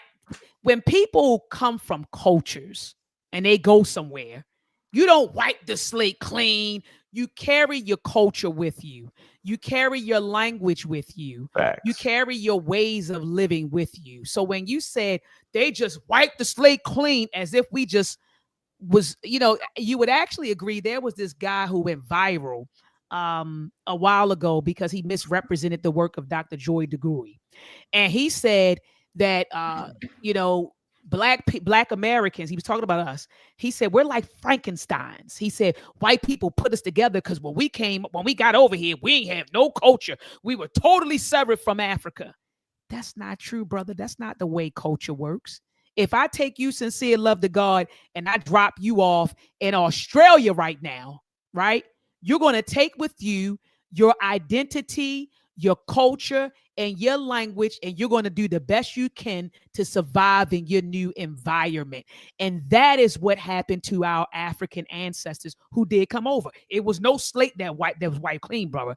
That's why you have inside of our culture a lot of Africanisms, whether people want to agree with it or not. You do have Africanisms. Even people who study Black English, what they call it, the Black American dialect, we pronounce certain words as a result of the African languages that we spoke prior to coming over here. So we don't even speak English the way an Englishman or woman speaks it because of the dialects, because of our African languages that we brought with us. And so I just wanted to say that was the pushback that I would have given you on that clip. And Let me then, disagree with you, though. well, you can disagree. People take their culture with you. I mean, you can disagree with that fact all you want, but the reality is, if I take you over to Australia, you're going to take your culture with you. It's not going to be swipe clean. That's the first thing I wanted to say. Another thing I wanted to say, I was listening to Brother Dewan talking. Brother Dewan, what was your stat you threw out? You said only 400,000 people were brought to the United States, or who came straight directly from Africa to here, correct? You say roughly about 400,000. I want to say this. They really don't know what the numbers are, but a lot of times when people talk about the transatlantic slave trade, they don't talk about the transshipment trade. Brother Dewan, are you familiar with the transshipment trade that took place? Mm-hmm. Okay, so a lot of people would just say, "Oh, a lot of ships didn't go directly from Africa to the 13 colonies or to America." Yeah, a lot of people forget about the transshipment trade. There were a lot of people, a lot of ships that went directly from Africa to the Caribbean, and then from the Caribbean came to the United States. Yes. But people forget that part. They just focus on ships going from the United States or the 13 colonies back and forth to Africa. Ships rarely left the United States and went to, well, the 13 colonies and went to Africa. Most of the enslaved Africans did come up through the Caribbean. If you go to Charleston, South Carolina, shout out to Brother Charles down there. He does wonderful tours. A lot of people from Barbados came in through South Carolina. A lot of people from South Carolina who came into the Carolinas, they come from Barbados. So I just want to put that out there, because a lot of people will, when they talk about the transatlantic slave trade, they fail to talk about the transshipment trade that took place. A lot of our ancestors came out of Jamaica, Barbados, St. Martinique, and also St. Dominic. But a lot of people don't talk about that part of the transatlantic slave trade. Go ahead, brother. I want to make one point with that. I agree with that, but another part that a huge omission that's left out is the intracontinental slave trade. Yeah. When America, when the Louisiana Purchase happened, because before America was on a tobacco system during the 13 colonies on the East Coast. When the Louisiana Purchase happened and cotton and became king, you can find books like Up on These Shores, where you see hundreds of thousands of black people that were captured as prisoners of war that were marched down from the Midwest. That Charleston, Carolina was a huge port to ship people around the Horn of Florida to New Orleans to supply the new demand. Over 400,000 people came from the Carolinas, and we're talking about 1815, 1810, 1820. They were shipped around the Horn to North Where they Carolina, come from, though? to Louisiana. Yeah. You also Where they come from? You also got people like Solomon. I'll give you an example. Solomon Northup. Yeah, Solomon Northup. Yeah. Solomon Northup. Yeah. Remember they made the story about him 12 years a slave. Yeah. You know he's talking about. He was one of thousands, because one of the major industries during that time for poor white people, the slave patrols, was to capture free people. Because one thing I found in my book, again written by my family, when my family moved to from North Carolina to Indiana, see it. Put it all the way up there. We want to see it. When they moved from Indiana to North Carolina from North Carolina to Indiana in 1835, what they did was they moved within Amish country, and the Amish protected them, because a major trade during that time was for these rednecks to go around and get captured free natives, free black folks minding their own black ass business, capturing them and then selling them downriver to slavery. Oh yeah, that was a major industry. Yeah, that wasn't me. So like, I agree with you. You had the transshipment, and you also had the intercontinental. What point does that make? Let me ask you, Doc. Where did those people come from? Did he talk about? What point does that make, though? Oh yeah, Africa. No, I'm talking about where my family came from. I'm talking about. You talking about Africa? They were African. Yeah. Why is he running from that point? That's what I'm He's not saying. saying that. That point was to deflect and derail you from the real argument that we come from Africa. So you don't forget the fact, like, okay, so I brought up a fact. That's to derail you. No. Come on, bro. Listen. They were enslaved Africans. Did they come from Africa? Yes or no? They weren't enslaved. Like these people. No, did they come from Africa? Huh? Did they come from Africa? No, this is the fact. No, they didn't. Right. He's talking about the free. He's talking about the free. He's talking about the free blacks that were re-enslaved and recaptured. I know their when names. I was talking about. Where did the free blacks come from, Doc? Africa. They were here. No, see that? See, you double talk. I don't know their names. Yeah, he double talk. See, he I'm double right now. I'm trying to put We're gonna stay right. Hey, I saw. We're gonna keep them right there. We're not gonna move. I'm not moving off that point, brother. You scamming out intellectual real estate right now. You're sitting there co-signing that nonsense. You set out your mouth that Doc mentioned the intercontinental slave trade, all these words y'all was talking about, and we realized that they was actually, I don't give a damn if they was free, not free. They come from Africa. You say no. Can you please explain to us where the hell they come from then? And watch me go back to your initial argument. You know my family, my brother, you prove it. No, man. See, come on. You can. But going back to what I was saying earlier, because I know brother talking about psychological stuff and all that. Well, my background, my minor was in cultural anthropology.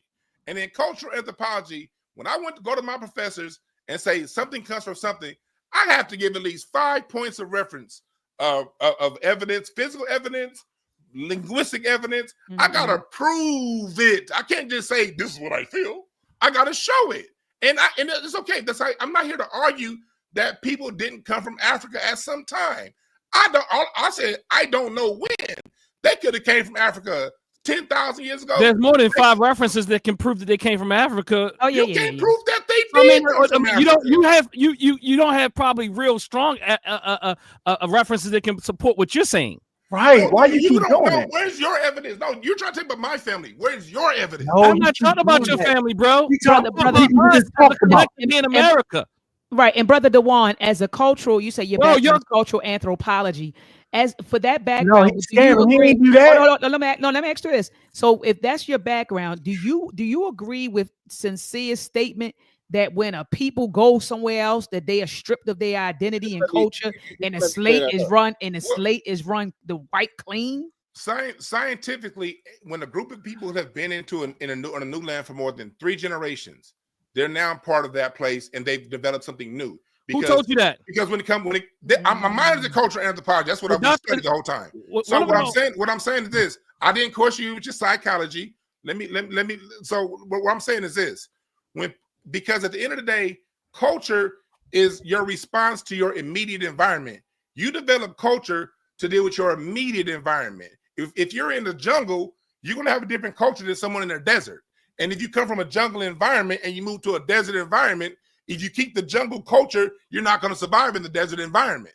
It evolves. Culture evolves. I agree with that. But that evolving is different from wiping the slate clean. No, I didn't say that's different. No, I know you didn't say that, Brother Dewan. That was her question. What I was saying was and I answered it by saying when people are in a new location, a new geographic place, they become that within. Science says 2 generations. I like to say 3 to 4, but they say 2. So okay, whatever. That's splitting hairs.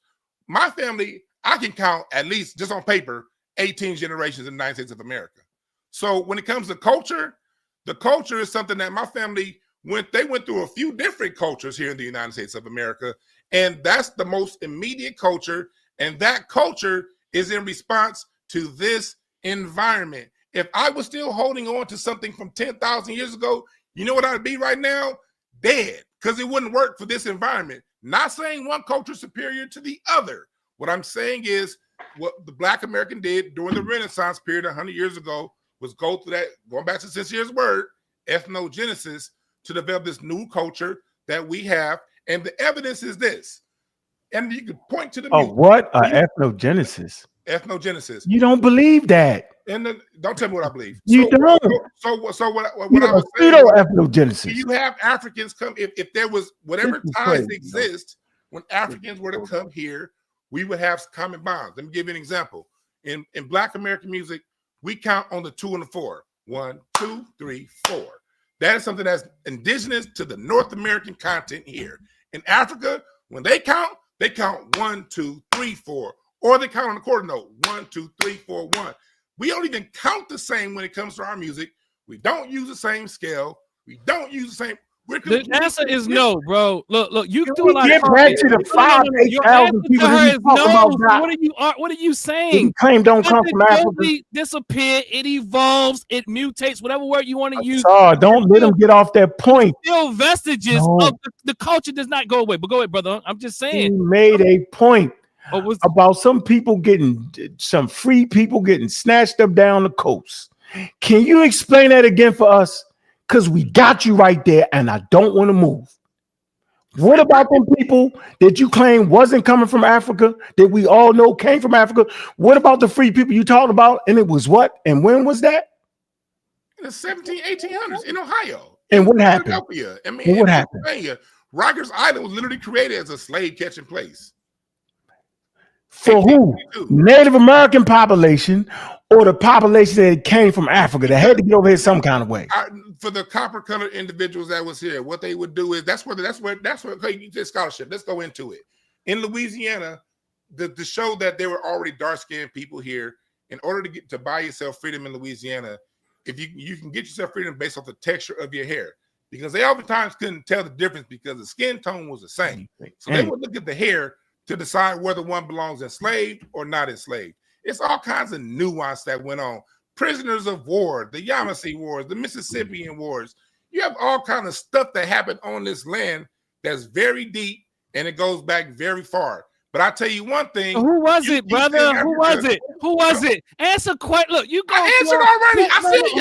I said Mississippi was Unc answered. Unc said earlier, and he caught it because you said you said some slick stuff earlier. You said the Native Black Americans, right? So so you do say things in a way that kind of confuse people, throw people off. So who was it?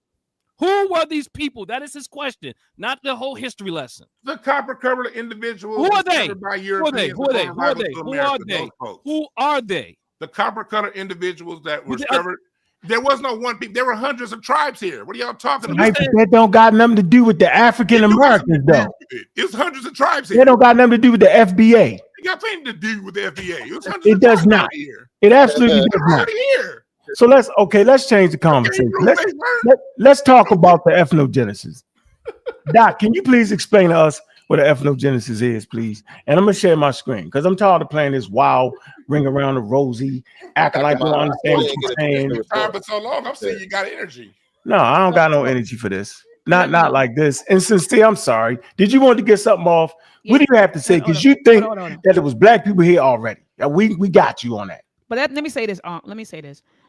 There are some folks who think that, and I keep hearing dark skin, the skin color, the skin. A lot of that was happening, especially if you watch the first like 45 minutes of American Maroon. A lot of things, the dark skin, you see the skin, the skin. Dark skin does not equal us. Just because you see a dark skinned person, that does not mean it's you.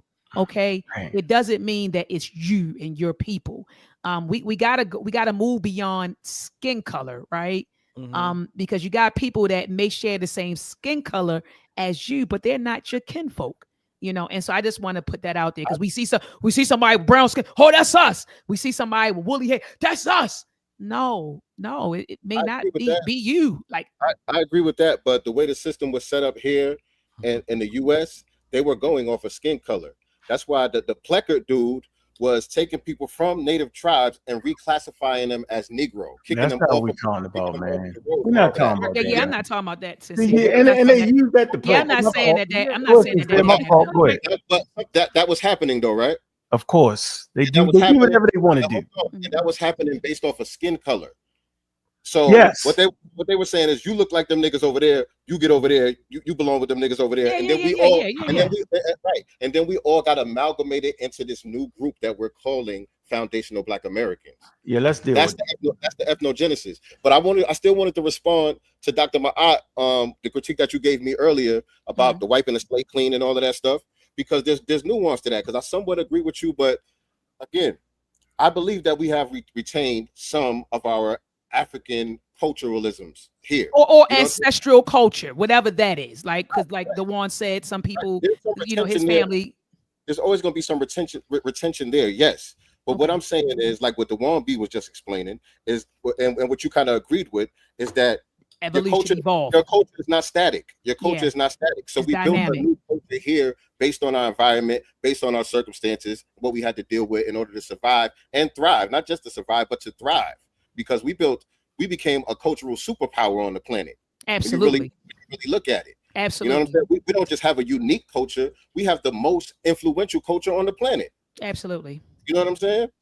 Absolutely. But when you said wipe the slate clean, that's when I looked at the clip. I was like, it's not totally clean. I looked at the clip like, and he said, but my point was to say that it's not just, your culture is not just static. It don't just stay the same forever, no matter what. I mean, Africa for the rest of your life. No, I'm not saying that. I'm not saying we function like we're not continental Africans. I would never say that. But what I will say is, to answer the question that I was asking earlier, I did hear you say most of us didn't come from there.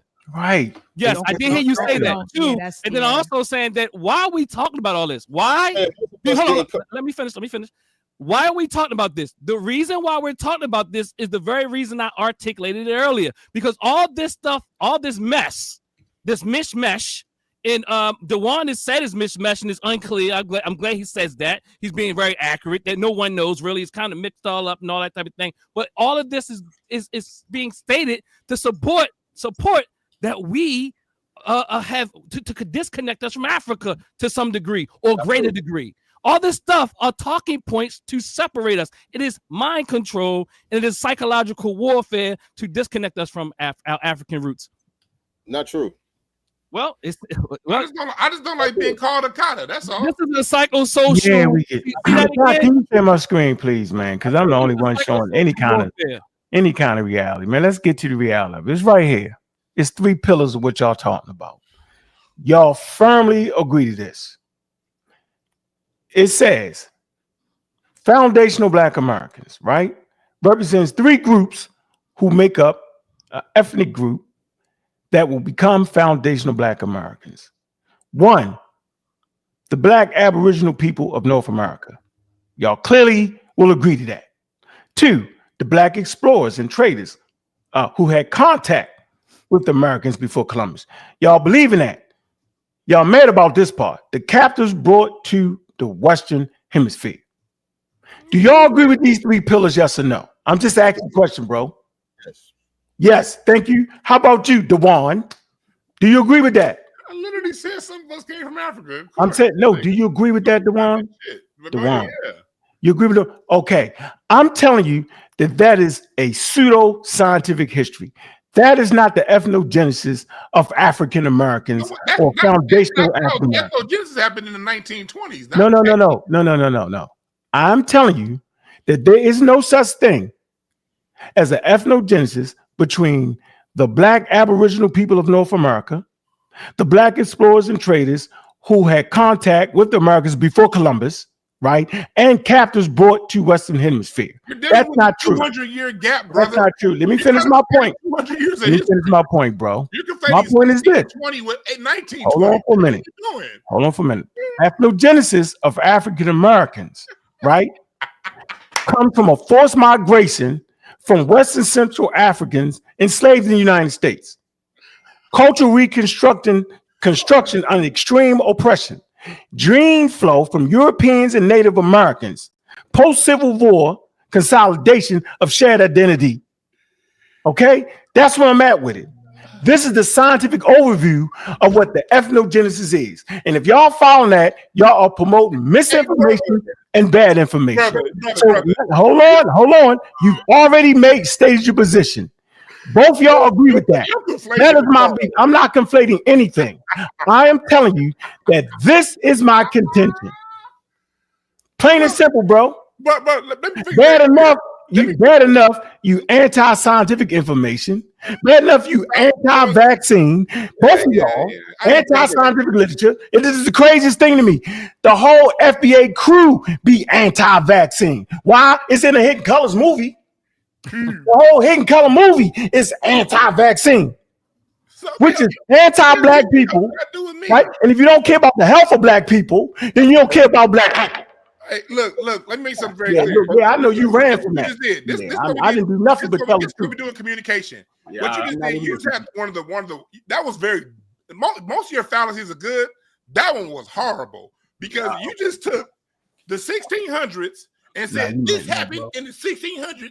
This is what they did. And we're talking about an ethnogenesis that happened in the 1920s with the various Renaissance periods around the United States of America. What? Let me explain.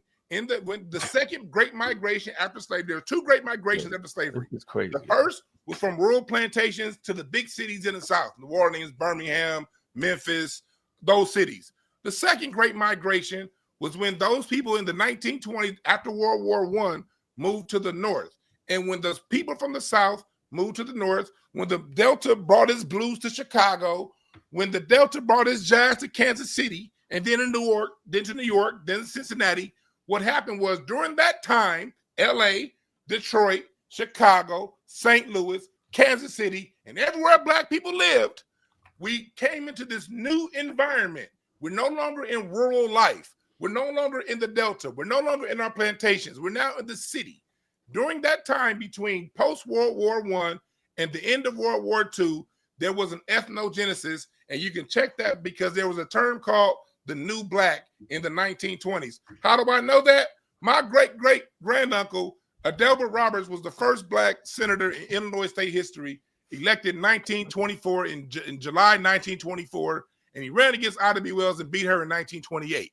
During that time, Black people in those cities got a new identity, a new music, a new way of dress. In the same way what happened between hip hop and funk, the young generation was like, we not what that old stuff you was doing, because before that time, there was division amongst us between mulattoes, Melungeons, people who were slaves, farmers.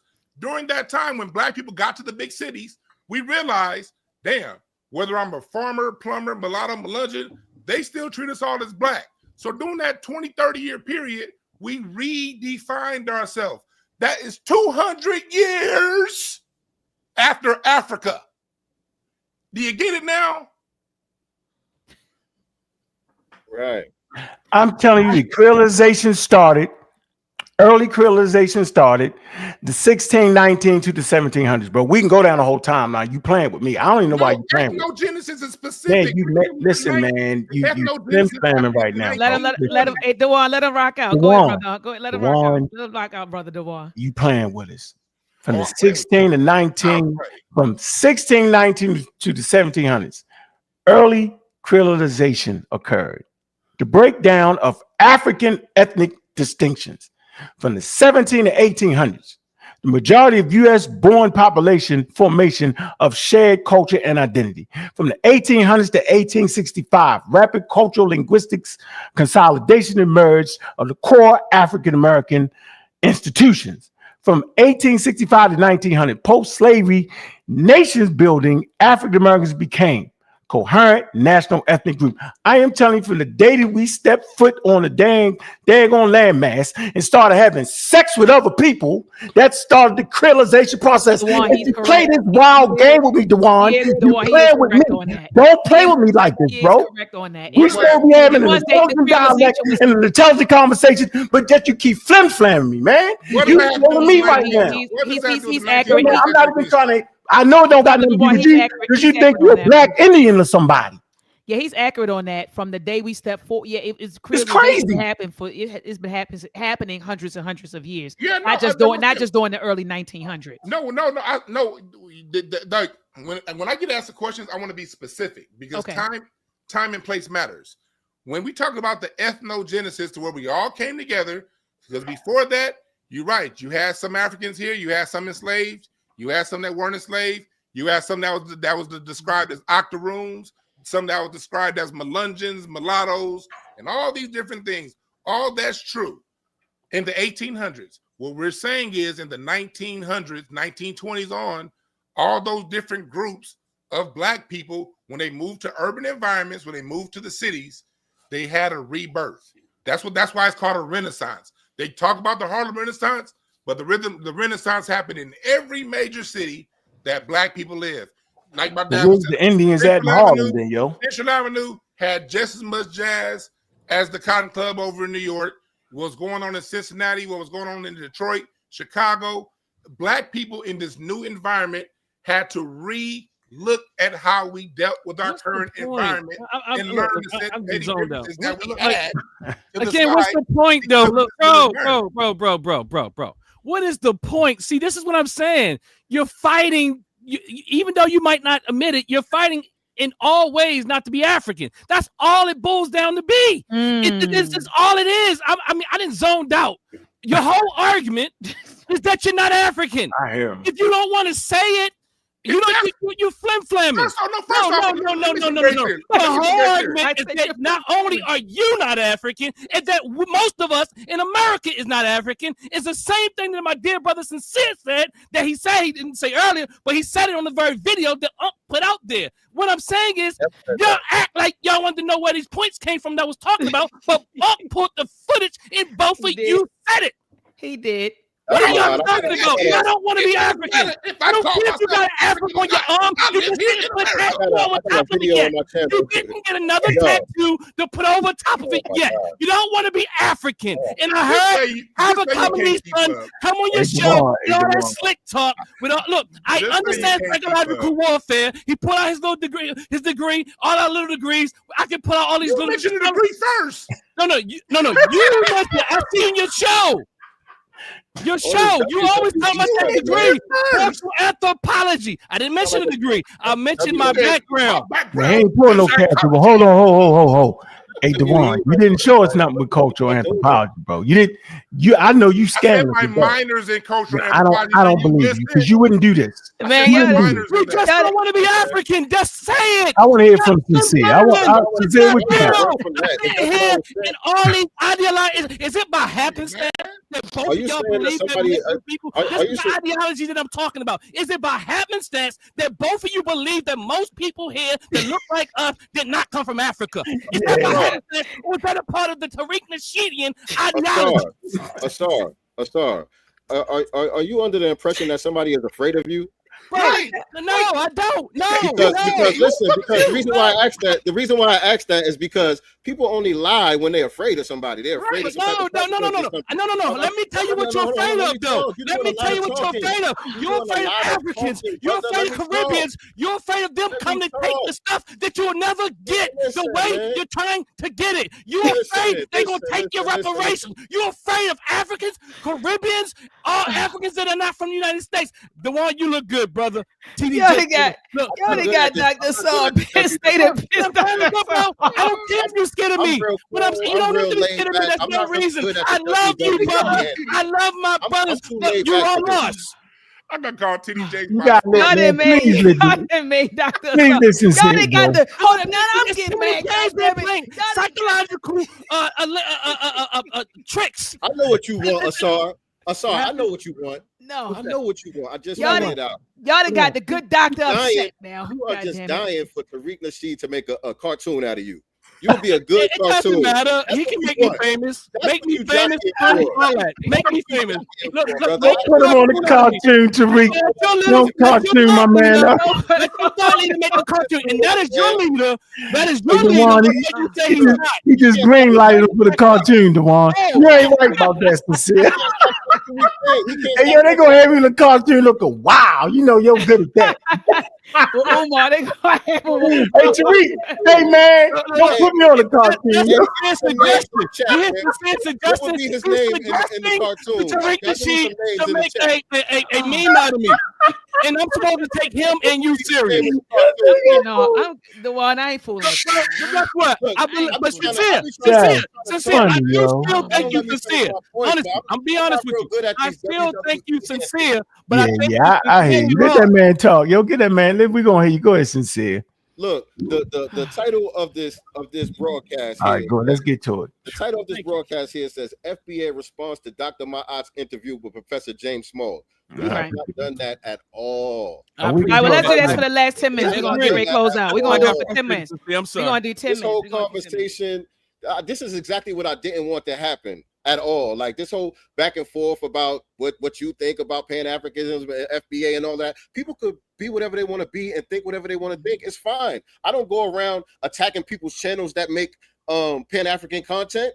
If that's what you want to do, that's fine. I don't make content trying to dispute what you're saying or none of that. You know what I'm saying? If you think something is a dirty glass, just put a clean glass next to it. That's all you got to do. Now, Sincere, you do say, Sincere, you do take shots at Pan-Africanism. You do. All the time. Come on, I've heard you, brother. We got to be truthful now, man. Y'all was even doing it with you the do. Oh, it's outdated. It don't work. I mean, you say No, I give my opinion about it. I give my opinion. I give my opinion. I give my opinion about it when we having those type of discussions. But what I'm talking about is I don't go around to Pan-African creators' channels and be all up in their chat room and doing responses to all their videos and being upset about what they're doing. I don't care what y'all doing. I don't care. That's what FBAs do, though. Doesn't matter. That's FBAs do that better than any Pan-Africans. We like the first people who are Pan-African or adjacent that really have taken this up. I want to say, Unc and Asar, you guys, to me, it seems like y'all really want, y'all really want the attention from Tariq Nasheed. But his spaces are open every night. Every night he does live spaces and he allows anybody to call in and get on the mic and say what you got to say. I didn't even say nothing about Tariq. I haven't said why you keep that go from Dewan, who said something foul out of his mouth. I definitely let you get away with that, Dewan. That's the only reason why we're hold on for a minute, bro. Hold on. We're not talking about the topic. That's why we're not talking about the topic. No, we're not talking about the topic because we actually was talking about the topic. We never talked about the topic. Yes, we did. We And I did at the didn't- beginning for like And I 5 didn't or talk 10 about minutes, but Tariq then much. after I'm that, talking about the I I have not ideology. even mentioned Tariq's name, bro. And I'm talking about the ideology that comes from Tariq. Right. I'm saying I don't care about Tariq in his pseudomentaries. In his wild almost museum. I don't care about that, bro. See?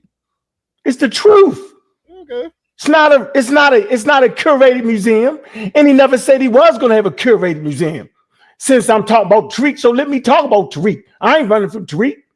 He got a 9-part pseudomentary Have you been based there? off of an inaccurate history about African Americans in America. And I'm going to stand on that. None of these videos are curated with proper information. He promotes anti-vaccines, which is harmful to the African American community or the FBA community. It's harmful to us to give us bad medical advice, no matter what y'all say, no matter who don't agree. So y'all can sit up there and think that's cool. It's actually not. To put us behind the 8 ball, to misinform us, to act like it's the ethnogenesis, then Dewan play the flim flam for 35 minutes and get everybody lost. Just realize we guys back on that are point wrong. again. Are you trying to say that there's an indigenous black people that was already in America to which y'all seem to align with more? I'm gonna tell you what you're doing, y'all culture vultures. Y'all stealing somebody else's culture. And stealing somebody else's culture based off of not understanding this simple thing right here. Put this up, and then I we got get you. to it. Straw. This is I it. got This you. ain't no Video. straw. I This got a is video real. on my I'm channel. gonna you over this straw right I here. got a video on my channel. That's Hold on, titled, Sincere. Do you know what you're looking at right here, Sincere? Hold on a second. I got Yeah, a I'm putting video this up. on Go my ahead. channel that's titled "Are FBA Still African?" I don't have to lie to y'all about where I stand. If anybody wants to know what I said about that, there's a video called "Are FBA Still African?" And there's another one with Nipsey Hussle on there. I think Nipsey Hussle, FBA. FBA still I forgot African. I mean, forgot the why would you title. say that though? But Sincere?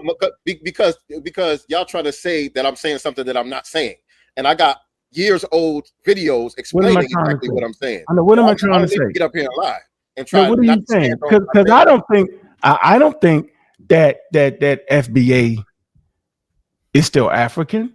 I say that FBA are African Americans with ancestry that comes directly from Africa through the transcontinental slave trade. Okay, with small percentages of Native American and about 20 to 30% of Europeans. That's what I say. We have a whole different culture. We're some of the greatest people to walk on earth, right? And I'm saying our DNA tells the story. So we don't got to fight back and forth with pseudo information. That's my whole point. I said I'm FBAA, Foundational Black African American.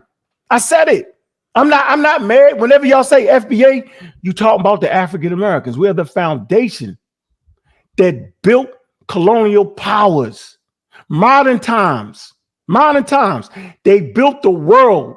The global economy was based off of us and our grandmothers and our great-great-grandmothers. We the gift that keeps giving. We lead the world in STEM for the first 2 million years. So I can go back where the gift is still given, and I can come all the way up to now, modern times. So we don't really got no issue. I'm just saying, stop making that shit up, man. That's all I'm saying. We can get straight to it. Show this map right here. Do you know what you're looking at? Dewan. Do you know what you're looking at? How about you, Sincere? No, I probably got to call my son, and he know that shit better than me. Yes, sir. I not know what that is. What? Right. So listen. Is that Atlantis? I don't know what that is. Teach me, sir. Tell you funny. This is simple. This is what we understand when we teach. This is simply a skin color map, right? The darker shades are more closer to the equator. So what you can see here, right? If you come to Mesoamerica, North America, and South America, you can clearly see these dark areas will have people that will have dark to brown skin. Simple as that, bro. What's the source of the map? Penn State. Okay, great. Gina Nablowski. What year? Nablowski. What year are they talking about? No, this would be the indigenous skin color map. What point are you making? The point I'm making here is that So when colonial powers came to America, they would find people that was brown skin. Yep. Right? They would do that. So I'm not arguing with you. I'm just saying the theory of evolution wasn't out yet. This map said that dark I skinned thought you people. didn't believe that. That's what the map says. Huh? The map says there are no dark skinned people there. So what's right, the map or what they said? No, the map is showing this dark skinned people. No, you said they said that they came across copper colored individuals.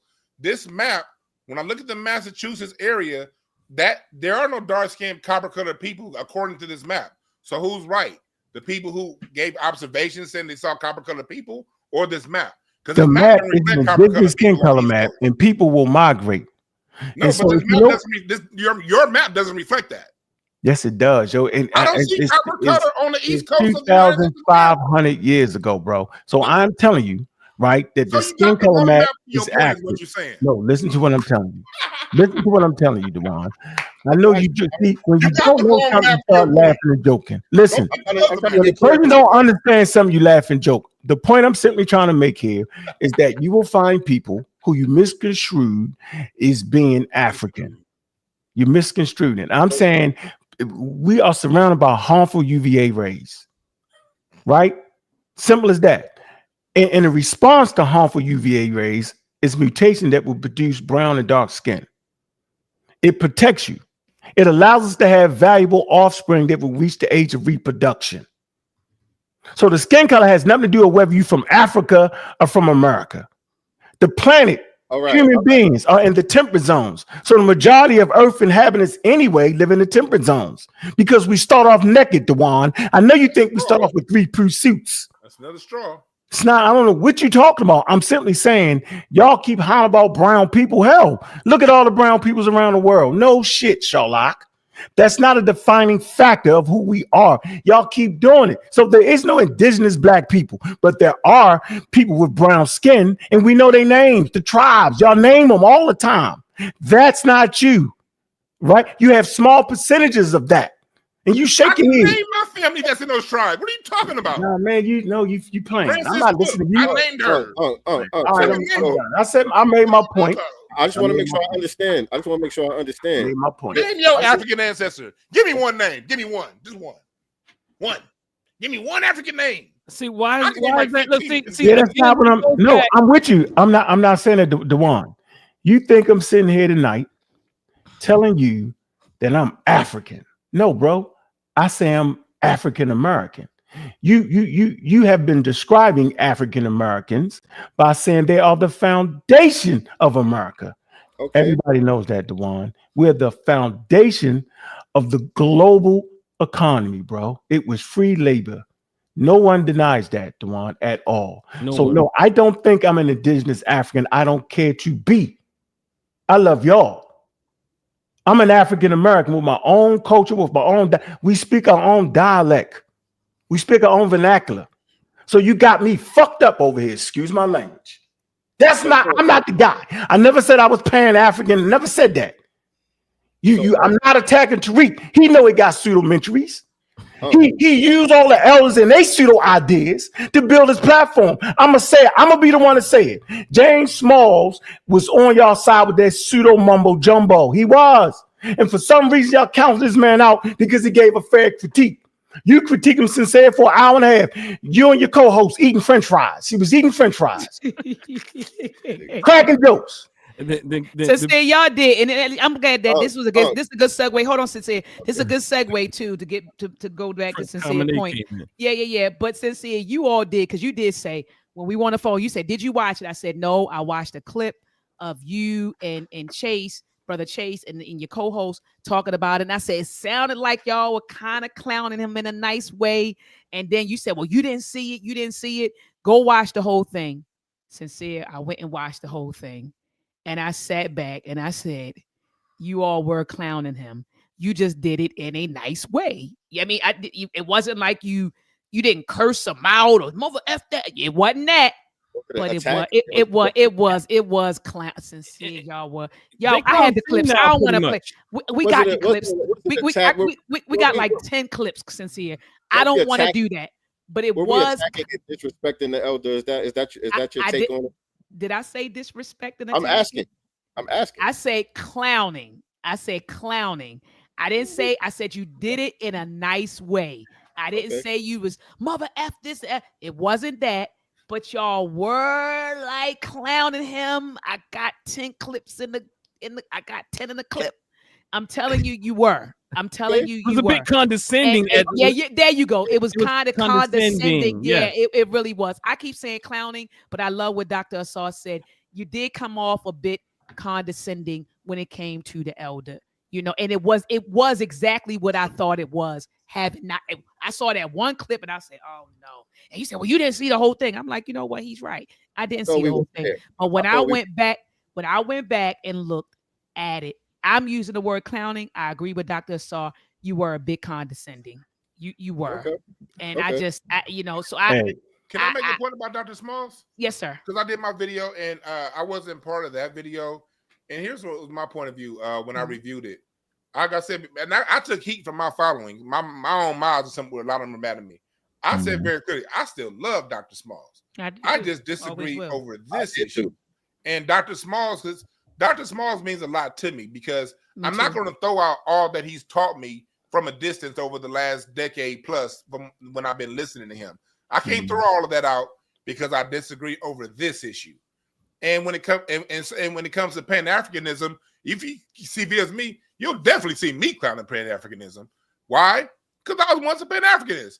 Dr. Smalls has the Sauna Lodge. you was a I've been hearing about Garveyite. the Sauna Lodge for a long time. You was a Garveyite. You weren't a Pan-African. Okay. Yeah, you was a Garveyite, bro. Keep it a buck. No, I wasn't a Garveyite. No, I was never a Well, Garveyite. then you don't know what Pan-African No, I wasn't a is. Garveyite. Can I finish my point? Because Yes, sir. Yes, sir, keep Dwayne. up with me. I just want to be like you for a minute. When That's it all. came But down to it, so I love Dr. Smalls. When he came to his Sauna Lodge, I remember when he needed, it was some issues going on where he asked for donations in 2018. I donated. Hell, I gave hundreds of my pandemic money when the pandemic happened. He went on Brother Rich's show and he talked about some of the issues because of the pandemic. I donated. I've always been someone since the 90s that believed in the Pan-African ideology. The issue came in when it wasn't no Tariq Nasheed, and salute to not no disrespect to Tariq, but it wasn't him that got me thinking like this. Y'all keep putting Tariq up. What got me thinking like this was when I went back to my alma mater, CSUN, and saw a bunch of Africans treating the Black Americans disrespectful. When I saw what was going on with my cousins down at Howard University, where the Africans was treating them, then I started dealing with a lot of stuff. I say, you know what? These people don't respect us. And nor do they not respect us, they don't reciprocate. Any relationship requires reciprocation. And I call myself, I will do the Pan-Africanism to me is an action. It's not just an ideology. It's taking the time. It's spending your money. It's spending your time to really give resources and to take resources. The issue is this. It hasn't been reciprocal. So since Pan-Africanism, since on the other side, what I dealt with in my experience, especially in music, being a music historian, I'm hearing everybody say hip-hop is Jamaican and Latino and all this other stuff. I'm like, hold on. For a while, I may need to pause this until there's respect and reciprocity. Those are the two things that Pan-Africanism requires that we haven't gotten to this point. Respect and reciprocity. So since people don't respect us, since Pan-Africanism isn't reciprocal, Brother Dewan, where are you getting this from that continental Africans don't respect us? And I'm not talking about the people that either the ones that don't. I'm not talking about that. I'm talking about this whole perception that most of the Africans, and I'm using the word most on purpose intentionally, most of them on the continent, they don't respect us. It is no reciprocity. I'll give you an example. Where are you getting that from? I'll give you an example. Here in LA. Have you been over there? Because I've been. No, I'm talking about the ones here. You mean the one on the internet? You on the internet? No, not the internet. I'm talking about the internet people. I'm a real life person. Like most of my actions in real life. Same like here. I have a whole foundation. Like I'm a real life dude. Promise you that. Internet is where I come to have fun. So in real life, here in LA, I have friends who are actors. I don't really act. I don't do acting, but I have friends who are, and they're the ones who had gotten a leaked email. There's an email that was sent around by Issa Rae and a lot of your African actors that said, we're going to come around, we're going to look out for each other. The Africans from the Caribbean and the diaspora, we have to take these jobs from the Black Americans. This is something that, I'm not saying Issa Rae wrote that, but I have a Black American friend who was in that chain that was dealing with this email, talking about what was going on. That's just an isolated incident. On a larger way, you deal with what's going on. I see what's going on with the brother who bought Essence Magazine. His Pan-Africanism was to hire a whole bunch of other Africans to executive positions, not Black Americans. I deal with the DMV out here in LA and different departments where Africans have control here in LA. they don't mess with Black Americans. They'll hire someone from the Caribbean. They'll hire an Asian before they hire a Black American. I'm talking about on the ground. Another thing that I do that you guys can look it up. I have a company called Breakthrough Advocacy Services, breakthroughas.org. I also deal with anti-Black racism corporate trainings. So I'm going to these corporations. I have contracts with some of the biggest unions in California, and I'm going and I'm seeing what's happening on the ground. The Africans that are in position to mess with Black Americans don't mess with Black Americans. They will hire an Asian or a Latino before they hire a Black American here in California. So my offline observations, damn the Twitter people, when I go to my company, breakthroughas.org, look it up, I'm dealing with people in a racial dynamic that whether I'm dealing with the Latinos, the Caribbeans, the Africans, they all have an anti-Black American sentiment. And that's where I drew my conclusion from. Okay, so your personal experiences.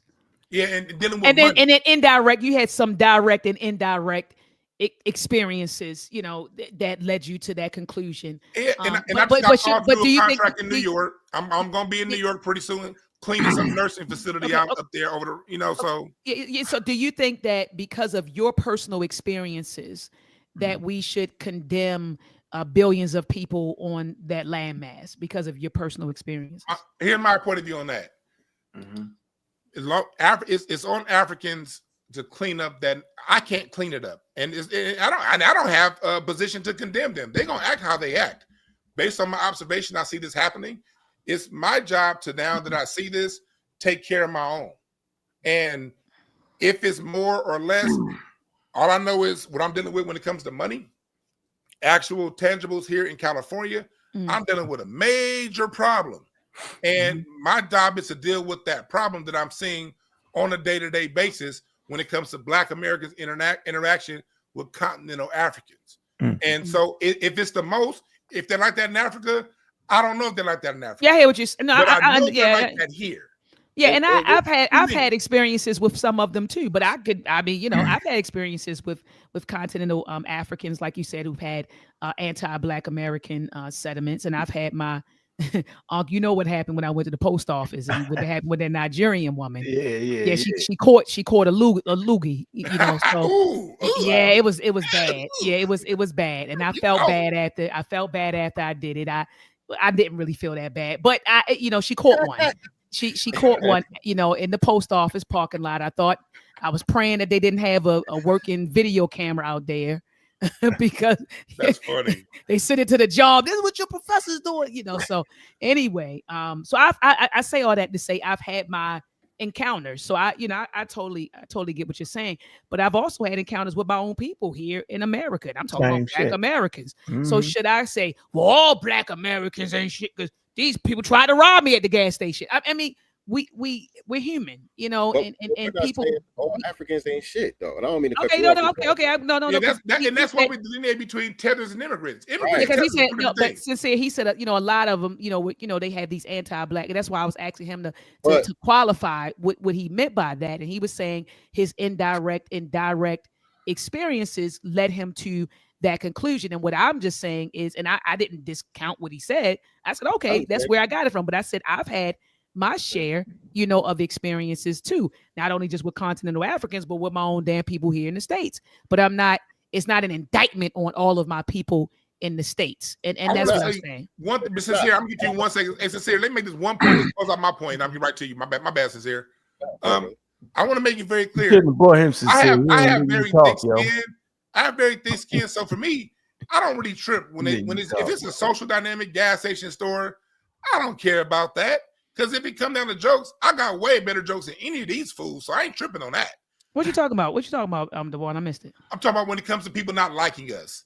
I ain't tripping on people like if they don't like us, if they look at us a certain way, they say something funny.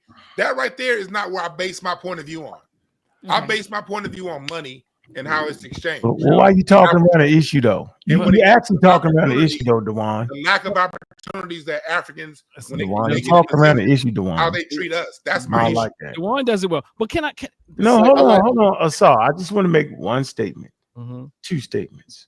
Yeah, 2 statements. True. He's actually talking around the issue. His point is, I created the issue. don't treat us right, all based off. That's why I ain't a Pan African no didn't more. say I don't want that. any problem with them. Lie. You You did. another strong argument. You did sit up here and say you talk Lie, about bro. how they don't respect us. I say I don't care about them. I care about the people in the hiring positions. That's what I'm focusing Right, on. so they're not doing it right. I got you. We appreciate, but that still does not give you the right to make up a whole wild story Dude, of who we are. That don't give you the right to do I that. got to write down my own No, opinion. you don't. Hell, That, hell, I'm gonna hell, say I mean, this I have the again. right to make my opinion. That does not give you the right to misinform the greater African American population Oh, my opinion. on your platforms. I'm saying you have bad information. Or So you experience, respond. or personal with experience. with bad- bad I'm in the information. middle of talking. I'm in the middle of talking. You're in the middle of So lying. if all continental Africans would cuss us out right now and say we what's the word they use for calling Now you you white people, Cicada. right? They still would not give me the right to make up some shit. I'm saying y'all making it up as you go. You do not understand anthropology. You act like you took anthropology, but everything you say out your mouth is You didn't prove anti-anthropology. me wrong, though. I'm in the middle of talking, bro. None of All that right? talking proved me wrong. My point is that does not give us the right to misinform other people that we claim to care about. You care so much about who you are as a person, you literally run away from that person. Because when you say indigenous black people was here, indigenous traders with conquistadors, whatever the hell you say, and some enslaved Africans make up the FBA, you're making it up. I talked about Africans not hiring black No, people. you You gonna making deal it with that? up. That does not give you the right to create a whole scenario. You got the young brothers and sisters that care about having an identity. And you make up their identity. You literally take them away from their identity. You literally help with the miseducation of African Americans. You can't prove none of that stuff you're saying. You think you're a cowboy and Indian all the way. I'm not quite sure who you think you are, sincere, but I know it's got something to do with being indigenous to America. I don't know what's going on here.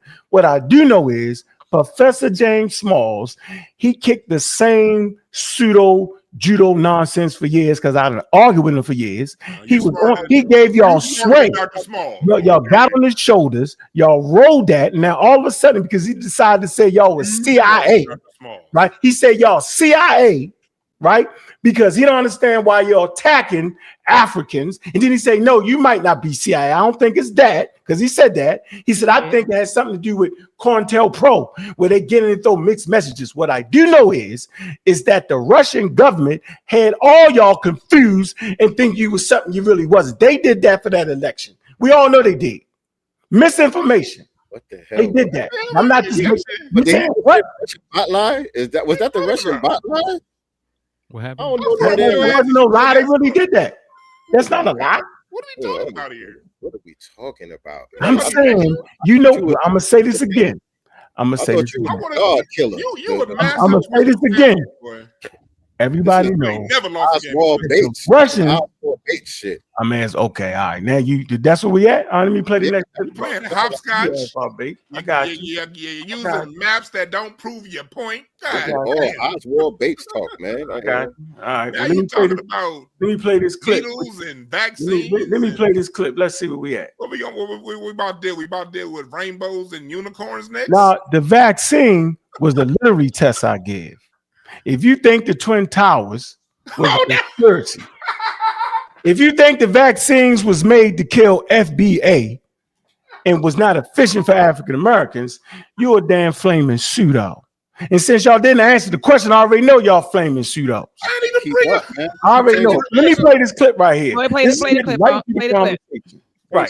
Play the clip because we gotta take it in. We gotta wind up. We gotta. You know what I'm saying? We have people, black people here were shedding blood for freedom, Shout out to my for sister equality, for the right to basically exist. You know what I'm saying? They didn't give a damn no more. We're not just gonna bow down to y'all. And if that means shedding blood, that's what we're gonna have to do. They have not done that yet. And the expectation is for us to stand, you know what I'm saying, and what's the word? Sacrifice our bodies, our blood, our everything, for these people to come here or to gain their resources back there. without getting anything in return, because they're not doing anything for us now. And he's talking about, he feels sorry for us if we want to stay over here, but they all trying to run over here. And he here too. They trying to get on the first thing smoking. And Elder is here too. And Debo, I think that's what it is. Debo made a good point in the comments. Pan-Africanism never holds Africans accountable. And I agree with that. That's not true. They never hold them accountable. Because they romanticize Africa. No, we they don't. Have this Wakanda idea of Africa that doesn't exist. I just can I stop? Yes, absolutely. I want you to remember. I got to let me respond. Dr. Mike, he just said he said he don't talk about it. He don't take shots at it and all that. But we just heard the clip. That's why I just So that's first of all, I don't know any Pan-Africanist, and I am a Pan-Africanist. I'm in that world. No one romanticizes Africa. Are you crazy? We know the issues they have going on over there. I got people over there. I've been over there. I got projects. I got work over there. So if you haven't I'm at this point. I don't want to hear nobody give their opinions on, well, I guess you know what, your opinion on Africa, you could give a million opinions. But there's a lot of, I'm just going to say, uninformed, unqualified opinions on what Pan-African is and what it isn't. You're not even in the world. That's like my mother trying to tell me what goes on in the drug world. She's a law-abiding citizen. She wouldn't dare come and try to tell you what's happening over east, Dr. Asar, what's happening with the vice lords or she couldn't tell you. She's not from that world. She's not over there. I am a Pan-Africanist. I'm also a Black nationalist. Nobody romanticizes Africa. Where you get everything is great over in Africa. They don't have no issues. I don't know any just like you said, I don't know any FBA that talks like that. I don't know any Pan-Africanist that talks like that. They know Africa has a bunch of issues. So that's the first thing. Then you said they wanted to be a big Wakanda and a big melting pot. That's not what Pan-Africanism is. This what I recommend. Hold on. This what I recommend. Sincere, grab this book. Where's my man Dewan? Dewan, grab this book right here. Educate yourself on what Pan-Africanism is and what it isn't. So we can have a fruitful, intelligent conversation. Grab this. It's by Baba Imhotep Fadiu.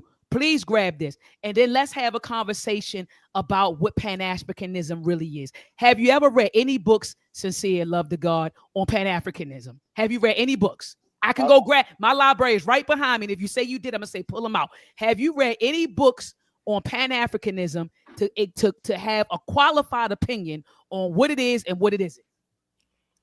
When you want to narrow me down on a specific question, but when I want to speak, I'm not allowed to speak. You've been speaking the whole time. You've been speaking. Goes all over the place, and it's like the things that I'm trying to address, I never get a chance to address and really unpack what's being said. You playing these little clips, and I'm trying to qualify what I'm saying in the clip. I haven't even had a chance to do that. I'm not playing the clips. I'm not playing the clips. Ankh is playing the clips. And it's okay. You spoke, Brother Sincere, Love to God. You spoke on this platform way more than I spoke tonight. I don't know what just happened. Am I still here? Yeah, you're still here. We just see your Black Indians came and got you. We see your avatar. Okay. But I feel like the brothers spoke way more than I spoke for during this 2.5 hours. That was way more than I spoke. Correct. Way more than I spoke. That is the two with the more than you. You said what happened? What happened, Sincere? I said that's correct. Everybody spoke way more than you. That is a fact. You know what I'm saying? Go ahead, Sincere. Go ahead, brother. Explain. Go ahead.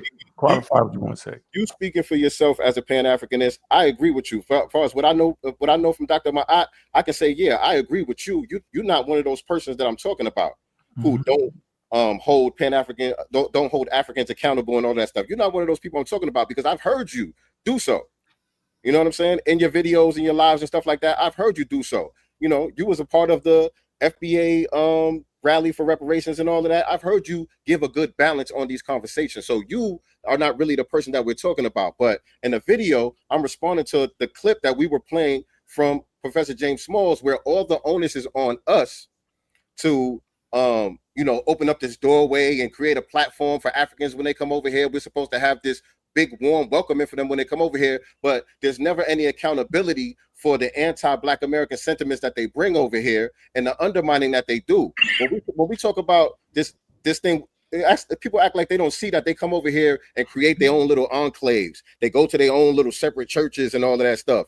They get into neighborhoods, their own neighborhoods. You know what I'm saying? They get into political positions and they get in the media and they speak against our interests and they push legislation and stuff like that that's against our interests. That's the thing that we're pushing back on. Not somebody saying, "Oh, I don't like those niggas over there, those are katas over there." That's one thing. That's whatever. But when you're getting into the political positions and you're getting in the media, you're doing real damage to the community. You know what I'm saying? With your anti-Black American sentiments. And that's the purpose of delineation. We have to separate and make a difference so these people are not allowed to represent us in these positions. That's the point of it. So, it's not about, oh, we don't want to be African, we hate Africa and all of that. I don't got a problem with Africa. I got African people that I'm cool with, African people that I consider family, and Caribbeans. My son's mother is from Jamaica. Her family is from Jamaica. You know what I'm saying? His name is Heru. I don't got a problem with none of this stuff that I was being accused of on here, not by you, Dr. Ma'at, but you know what I'm saying? All of the stuff that is being attributed to me, the jacket just don't fit. Who accused you of anything, though? What did I accuse you of? I accuse you of promoting bad information on the subject. You don't fix the problem by adding more bad information. Your whole thing is Black people wasn't here before the transatlantic slave trade, and then you pulled up the map and you showed that dark people were here. You know everywhere. What I'm saying? Yeah, the majority of the planet are brown because it's for protection from the sun. But you're saying that ain't us. But the way that those people at that time looked, in today's time, they would be classified as Black. Is that correct? No.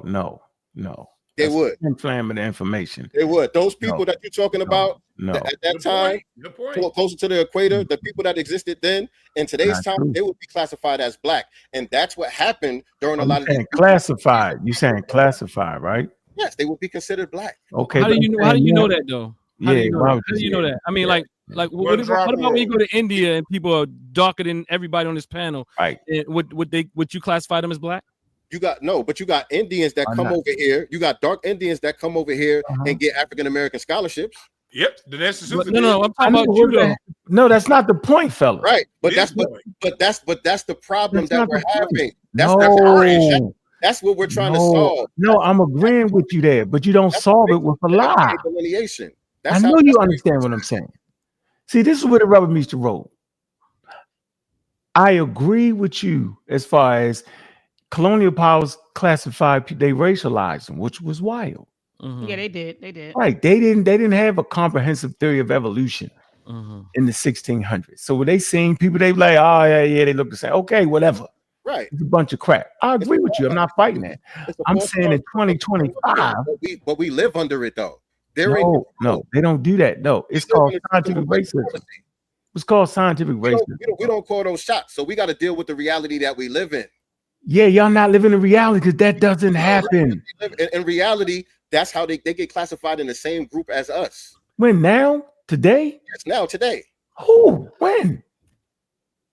All of these dark non-FBAs that we're talking about. No, sir. Okay, let's say that do happen. Hold on. Yes, sir. Let me say that happened, right? It has to be some finagling though. Yeah, you can't. Finagling. Yeah. It has to be some finagling, and finagling is not going to stop. So what I want to say is how does that help more bad information on top of people lying and cheating? That's my whole point. Yeah, that has to be some. So brother sincere. Yeah, I really do believe that you're sincere. I'm being really honest. Now, my brother, he started off, then he started turning to a whole. Him and Unc. I don't know what happened with him. Them two. His cheese. Brother Juan and brother Unc. His cheese split off the crack. I don't know what he's saying. My brother just matching energy. Unc started before we even went live. I said, right. Unc did start. Unc did. You was bad backstage. I can't even respect one thing I can say about Unc is that he stayed on the point and then tried to talk around the points. Now, for the vaccines. What are you talking about? No. He brought it up to prove a point. He asked the question. No, they playing on purpose. They know why. What I'm saying is, it's kind of like either we just don't understand. Like when we're talking about things in generalities, like that's why I keep saying, Dr. Matt, why social science is essential. Exactly. I agree. Because when you look at when you look at people and you keep saying those Africans, you have to understand what that implies. You're saying when you say those Africans, that is saying a great majority of these people do this thing. When you say that Pan-Africans don't do this, that means that most Pan-Africans don't do this thing. I'm not going to say that no Pan-African doesn't do that, but most Pan-African people don't do that. But when you look at this chat, I have not looked at the chat yet. I have not. But I guarantee you, statistically, when you go through there and look at those comments, all the Nashidian talking points that I spoke about will come out. Yeah. And they will be, and they will say all kinds of hold on, let me finish. So also I want to understand. I really want us to see. And I think you, Sincere, I think you really know. But I do think this is a we are afraid. We are fearful. We're at war. This is a miseducation from a white supremacist system. And the thing is, it wants us to split. It wants us to fight one another. I'm saying that you can do what you're doing, Sincere, and FBA or whatever can do that without all the other vitriol that comes with it. And that is what Dr. Baba Smalls was speaking. And we can, as long as you act like the majority of people out here in this movement are not saying these things, you are an anomaly. You are not the, I promise you, you are the anomaly, not the norm. Yeah. Also, let me respond to that. Hold on, let me finish. Hold on, I'm going to close. I'm going to say I'm going to land my plane. Is a divide and conquer technique, and people playing on our fears. Also, hence, I understand why we are protecting this thing, but we don't see how we're being played. And again, it's all about Africa. Everything we said, you're right, Sincere. I wanted to say the same thing you said. I wanted to say, wow, this conversation went way over here. But the reality is, when you rewind this and you look at this presentation, a lot of the conversation was about really, even if people didn't directly say it, and even Brother Unc showed it in the clips, that it was about not only delineating from Africa, but delineating from African unity, not delineating, separating from African unity, critiquing Pan-Africanism, and saying, and even in some ways saying that we are not African. Yeah. Or majority of the people here, us, those of us who you consider FBA, would consider myself FBA if it didn't have all this ideological stupidity. But okay. So what I'm saying, and yes, I will say, I didn't say I have a degree yet, but I'm saying I'm a social scientist. So I'm understanding that there's a lack of understanding about statistics going on here. No one's asking. We're speaking in these generalities. You understand? And these generalities hurt us, and they create certain types of fear in our people, and our people jump on board with misinformation, which is miseducation. All right. Dr. Ma'a, you know I'm an MC, right? Yes. So I made a song called Revenge of the Akata.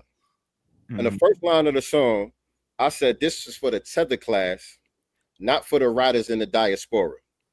Mm-hmm. And then I went on to express, the specific grievances. And I named all these bunch of different non-FBA groups, and not just black ones, by the way, either.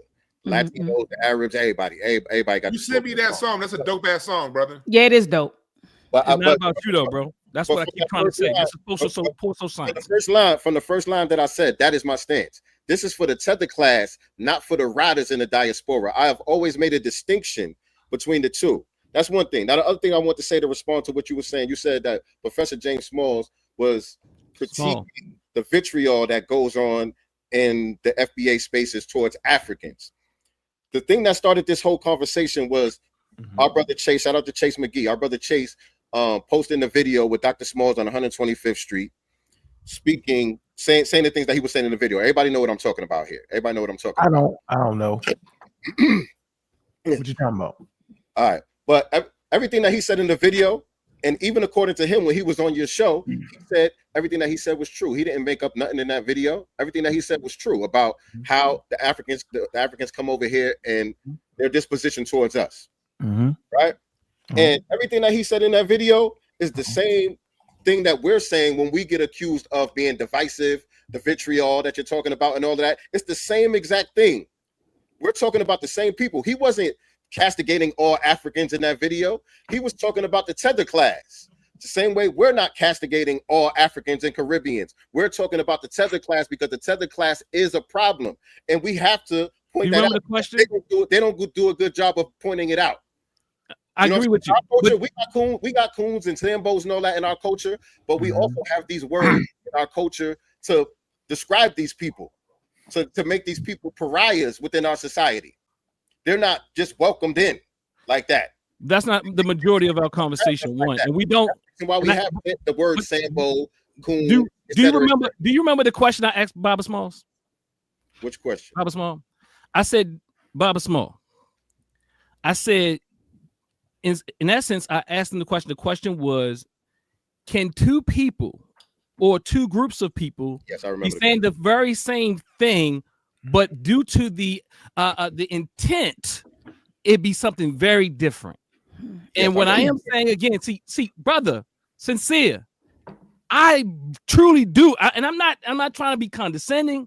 I'm not saying nothing. I think your heart is in the right place. I listened to even some of the part over there. You feel like Dr. Baba Small was lost, and that's okay.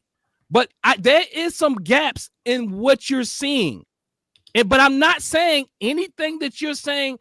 I think the generalities are off. I think your social science is off. I think your statistics is off because no one's asking these questions. And when you throw out sweeping statements, it implants or deposits thoughts and ideas in people's minds. Sweeping statements. So we have to be very careful. And you are when you say pardon. I just want an example. Sweeping statements like what? When people just listen to the video you just said, right? Y'all generalize Pan-Africans. Y'all say no Pan-African does this, right? I don't know what it was, right? That's a sweeping statement, but it's false. It's false. It's false. You can go and you have to go and say, well, some don't. But the reality is, if you know, you have to do some research. And the research, even if you did it yourself, you have to go and talk to 10 Pan-Africans. Just go and talk to 10. Listen, I already know that that's true. Like I said, I got plenty of videos where I use. True. Hold on, back up. Hold on, let's qualify what you're saying. We're talking about science here. What are you saying? What I'm saying is, I know that it's not all Pan-Africans that get down like that or that think like that. But that's what you said. In the video, no Pan-Africans. It was black and white. Okay, maybe it came across that way in that short soundbite. Maybe it came across that way in that soundbite. But I have tons of videos. I have hours and hours. You know what I call it? I call it split. You can't just go by a soundbite. Like I said, I said this on Dr. Myatt's show for many, many times. When we are operating from a place of fear, and FBA is, and I'm not saying we shouldn't protect nothing. Don't get me wrong. But what I am saying is when we're operating from a place of fear, we're not able to hold nuance. We're not able to look at the whole picture. We start to look at the differences and how this one did that and not look at the big picture. You're the one that's erasing the nuance. What happened? You're erasing the nuance. Also, help me out. By just taking that soundbite and making it seem like I didn't. No. I look, brother. I'm not erasing nuance. I'm saying in that soundbite. I'm not saying that's the only thing you ever said. But what I am saying is that was an example. You asked me for an example, and I gave you one example. You want me to give you others? No. Okay, just understand. I have pointed out, brother. Just understand, brother. Concede pointed out to a point. Pan-Africans that do good work. Point, brother. I have a track record of that. See, this is what I'm saying. You have to do some more thinking on this. And Booker T. Coleman's son, just because he's the prince of the prince, don't mean that he's an authority. But what I'm saying is, see, these are psychological warfare tactics. He's talking about Baba Cabernet. Because they brought him in. They all true though. They all misinformed. He became an authoritative figure, which is psychological science. Can I play this clip, man? I don't know why he just caught a stray. Why he caught a stray? He ain't catch no stray because he promote misinformation. It's not a stray for me. It's the truth.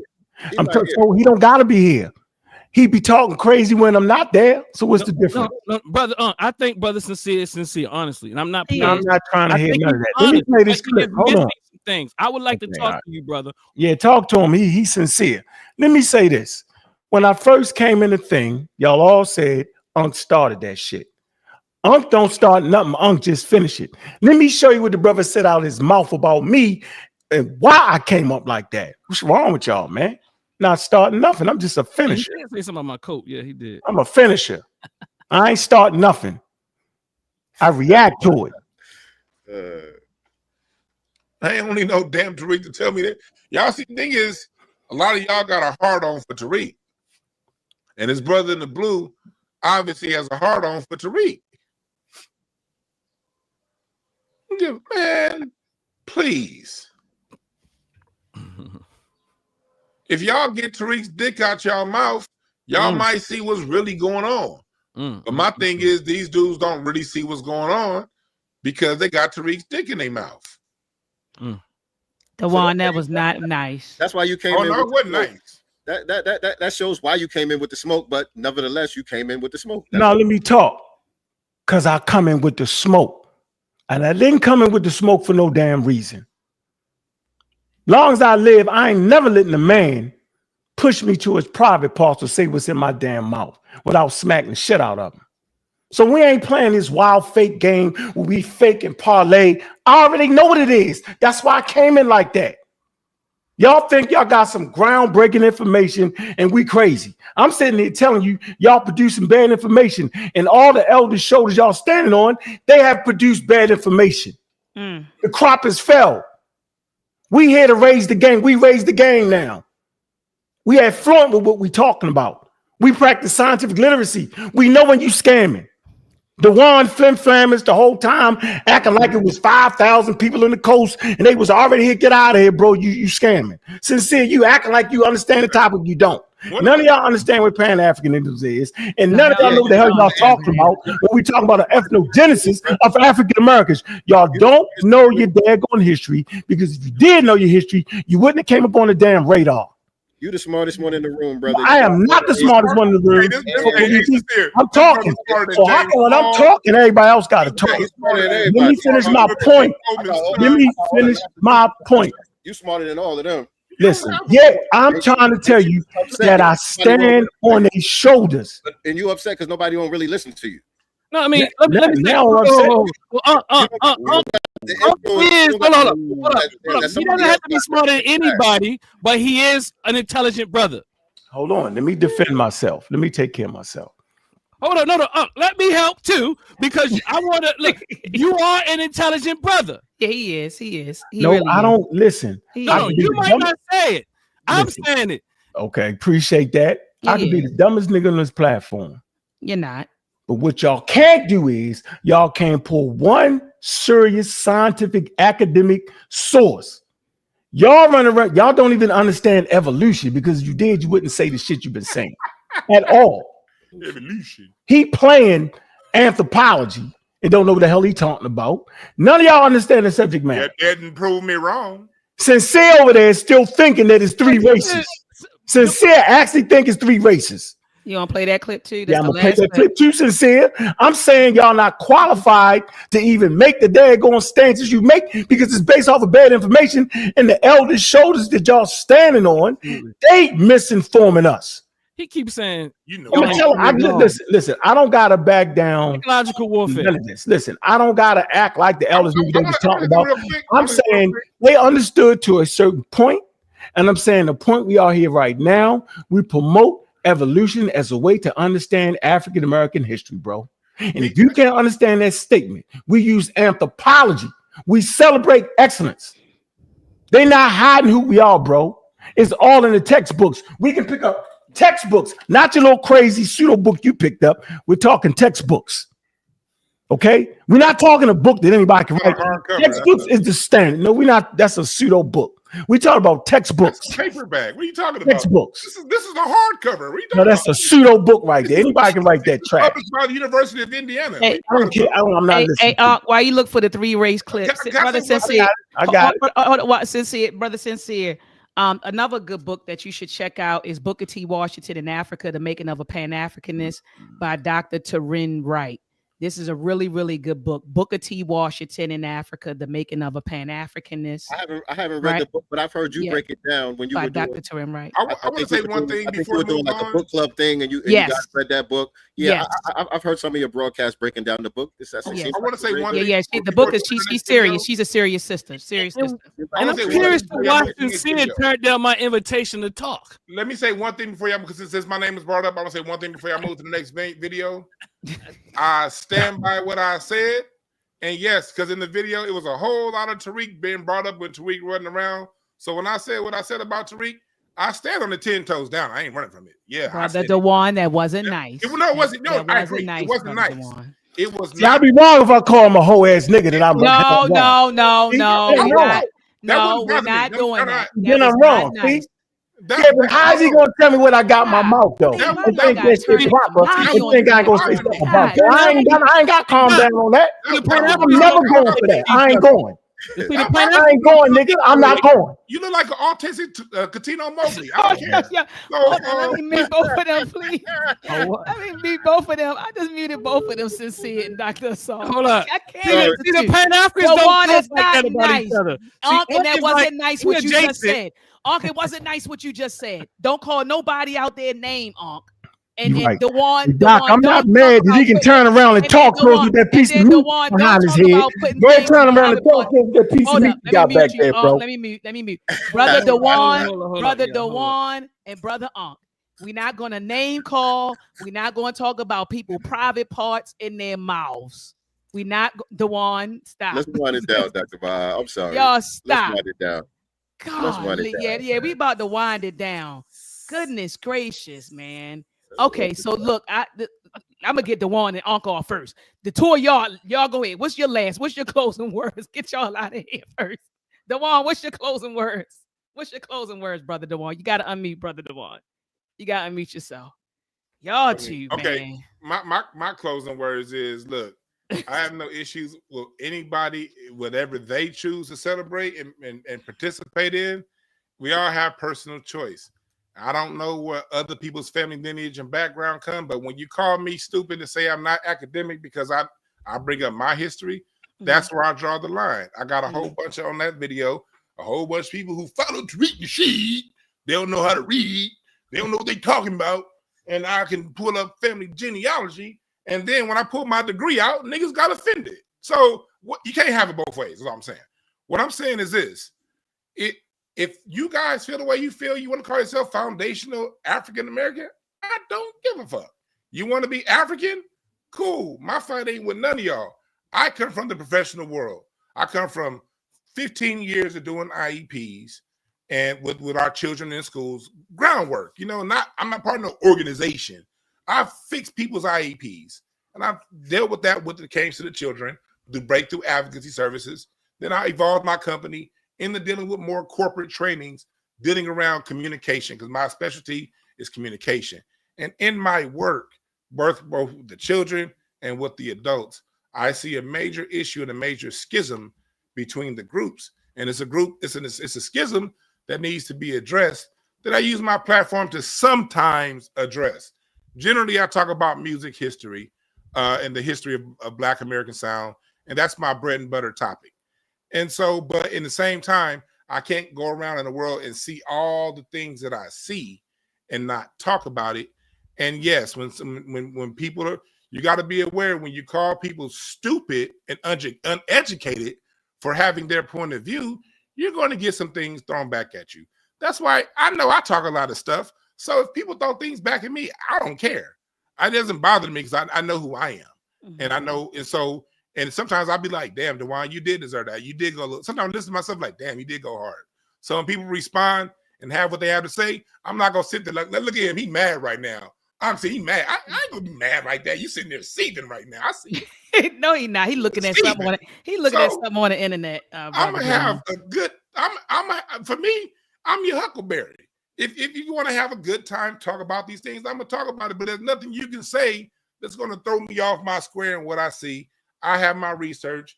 When it comes to my books that I write, when it comes to my information, anyone who follows me know that I come I treat my YouTube the same way I treated anthropology in school. At least 3 to 5 points of reference for every point that I make. And if I can't get 3 to 5 points of reference from a point that you're trying to make when you're trying to change my opinion, then I just don't listen to it. But it's fine. Everyone has a right to their opinion. I got love for everybody. Part of my Black American culture is clowning and talking shit. Part of my the way I get down is I can clown and talk shit and then break bread with somebody 6 seconds later. Doesn't bother me. But if it bothers somebody else, tough titty. My thing is this. We have to understand that we different. We're going to see things different. We got different backgrounds. We have different lineages. So when I see someone say that they're African and they really convinced, something to me tells me there's probably something in that person's DNA that's telling them that's who they are. And I'm not going to argue with you and say that's what you're not. But if you come over to my side of the fence and I've done all the work, I ain't do all the work that I've done for somebody to tell me what I'm not, especially when you come around and you ain't got nothing to say. But yeah, but okay, where's the proof? If you ain't got the proof, I'm not, whatever. So I got to say, I got love for everybody. Thank you, Dr. Maad. I thought that you did I thought you did a good job of Mr. Dr. Smalls as a host. You do what a host is supposed to do, and you do a great job of hosting. So I appreciate you for the platform. Even in areas that I disagree, even with and YouTube brothers, we disagree. Mm-hmm. I don't look at you any less than or me any better than just because we disagree. We just see certain things a little bit differently. Mm-hmm. But when you throw a wide net out there and call a group of people stupid, watch out for somebody in that group might come out and shoot back. And I'm just the nigga that's gonna shoot back. And whatever you gotta say to me, I can take it. I don't care. So that's just what it is. Salute to Sincere. And I think that everybody has a right to feel however they feel. And that's not my business to tell you you're not who you are. But I'm standing 10 toes down into who I am. And on top of that, and so anybody telling me I'm not that, I'm going to reply, and I'm going to have a lot of fun when I reply. I like to make myself laugh. So when you say something crazy to me and I reply, that reply is going to be to entertain me. Leave me alone if you don't want that stuff to come back your way. If I offended anybody out there, I apologize if I offended you, but I still mean what I said. Brother Dewan, look, do me a favor in the back chat, put your info back there because Dr. Asar has an establishment called the Temple of New African Thought. We have lectures and panel discussions, and we're gonna bring Ankh in. We're gonna bring you all in and to have another panel discussion about this whole, FBA and all that other stuff. So, all right, I see it. I got the email address right there. So, I'm my email address right now. I got it right. You put it in the back. I'm looking at it. I just put my Twitter. Let me give you the email. Oh, you typing it now? Okay, that's your X. Okay. info@dewanb.com. Okay, let me go right here and use my little camera. Yeah, we're gonna bring y'all in and have more discussions about this. I definitely want to have one on this Pan-Africanism. We'll pack the house with that one. Yeah, y'all making some claims. It ain't this, it ain't that, and so I would love that. I think that would be Dr. Saw. I'm lining up something at the temple. It works. All right, let's do it. New African thought, which is also a way of delineating. That's right. New African thought. Brother what are your thoughts? Your closing words? Yeah, he's scamming like a motherfucker, yo. And he know he's scamming. Let me play the script right here, man. We about to close out. Your clips don't match what you saying, though. You gotta line your clips up with your speech, brother. We closing out, brother. My voice a little what's calm. Now he closed out for 20 minutes though. I got it on the clock, and he's still talking. He's still running his mouth. You call me a scammer, you man. Yeah, he ain't close out. He ain't close out for 20 minutes, brother. Go ahead. I got it on the thing. I can show it. He did not close out for 20 minutes. Warm milk. That helps. Got close out, y'all. We closing out. All right, here we go. You know what I'm saying? Mm-hmm. When you deal with like anthropology and all of that, they only talk about 3 races on the planet. You know what I'm saying? Like it's not like a whole bunch of different racial categories. You know what I'm saying? It's Africans, it's Asians, and it's Europeans. But they will use the term Negroid, Caucasoid, and Mongoloid. You know what I'm saying? Mm-hmm. And they're referring to the racial makeup, you know what I'm saying, of those different groups. And that's what he's using the term African to refer to, which is why he embraces the term. I just want to say that's my interpretation of, because I've heard him say that and break it down several times the way he's coming from with that. So I just want to put that out there for people who might be confusing the two things. You know what I'm saying? But he does also convolute it a little bit when he starts talking about culture and different things. You know, he does say certain things that kind of mix that up as well. So it's open to however you want to interpret. So once again, Sincere don't know what the hell he's talking about. And he's in a conversation that requires you to understand that they actually said it was 5 races, but that was doing scientific racism. They don't even do that anymore. There's only one race, and that's the human race. Simple as that. If you can't understand a concept, how can you sit there and teach African Americans who they are? That means you really can't get to your history because you don't know how to use anthropology. They made nothing but mistakes on this panel. For some weird reason, they still think it's an ethnogenesis between an indigenous black people that was here, some black traders, and a little bit of slaves. Y'all can go back and play the clips. That is my concern, that we have another generation that will be miseducated off this foolery. We have been carrying this lie that we Native Americans for a long time, man. The elders even said that they was wrong. And to that, I say they were pseudosciences on that. Now we're clear. We can see you. I see you. Our eyes are wide open. We're not going. We understand that our ancestors come from Africa. We get to America. We have an ethnogenesis with Europeans and some Native Americans. We understand we developed a culture separate from African indigenous culture that incorporated indigenous African ideals and principles. Thus, they call us African Americans. We are the foundation of what made the economy what it is today. And for that, they owe us that money. And for those that will give us those billions and trillions of dollars, they have a system called science. They will use that system for us or against us. So you can talk all you want and say all you want to say. I ain't gonna be able to do it. They know who the hell you are, man. They know what they did. They know what you did. So we don't gotta argue and fight. We don't gotta make up new stuff. Y'all making up new stuff based off of not understanding the subject matter.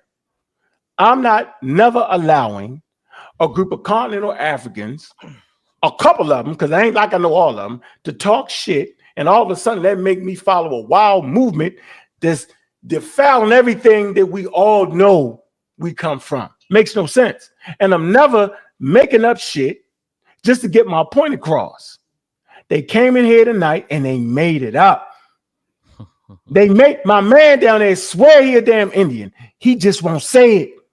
In his heart, he think you're an Indian. Oh, you got. He won't say it. Lee Sincere say it. Lee Sincere got enough heart to say, "Yeah, yo, I'm more. You know, I'm with the people," and it was already thinking. You can see my heart with them thick ass man right here, yo. He Chief Broken Foot, Chief Head talking with the meat on the back of it. That's what I'm gonna call you. Meat on the back of your head, Chief. Talking. See. I'm stopping. Hey, didn't nobody laugh? My point is very, very important here. Funny, just be funny. That's all. My point is here, and it's very, very important, though. Let this be a precautionary tale.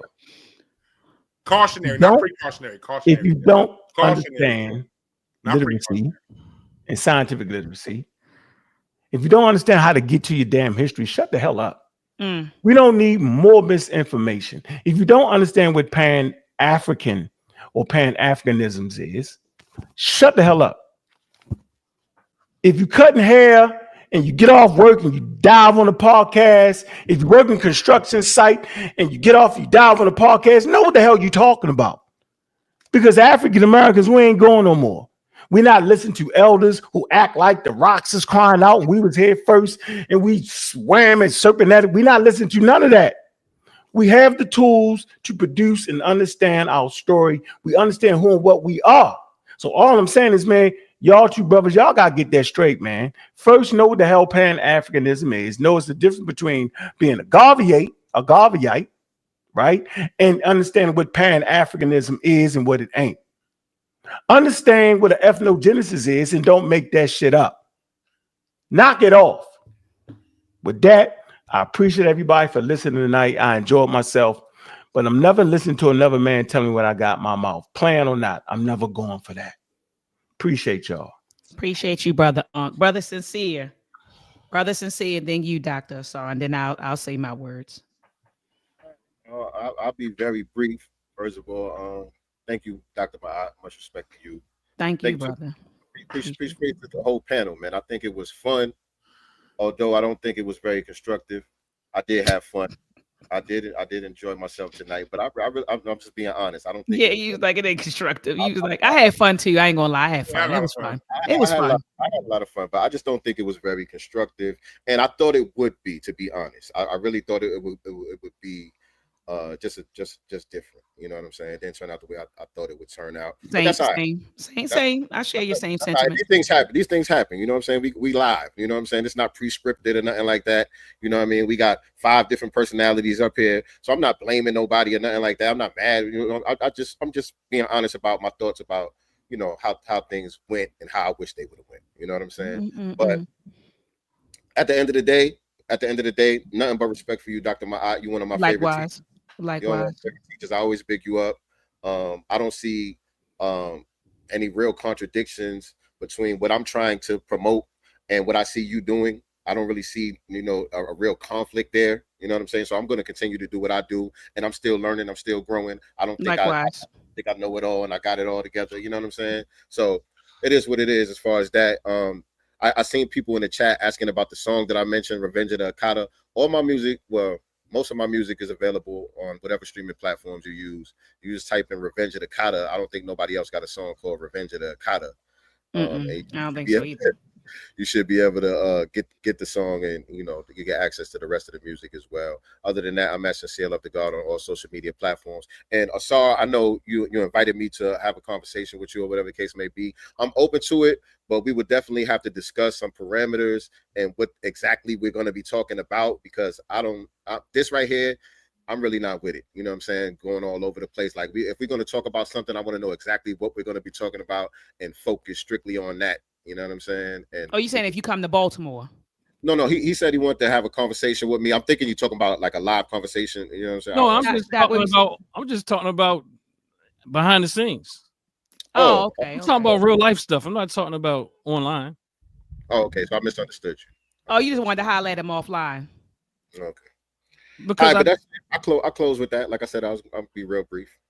Because this on you, Dr. Saw. Because I do believe the brother's sincere. And you know what? Now the brother, what's my brother name? Dewan. Yeah, brother Dewan. Now I knew I saw you before when the whole thing about the hip hop thing with Tariq Nasheed. Although I can disagree with Tariq Nasheed, I do think that some of his points around hip hop was accurate. Was it also used as a tool of division? Some can argue that, but nonetheless, I did listen to you, Dewan, around that period, and I think you were making very cogent points, honestly. So I do remember you then. So I can hold nuance, right? Brother Sincere, I really do think that you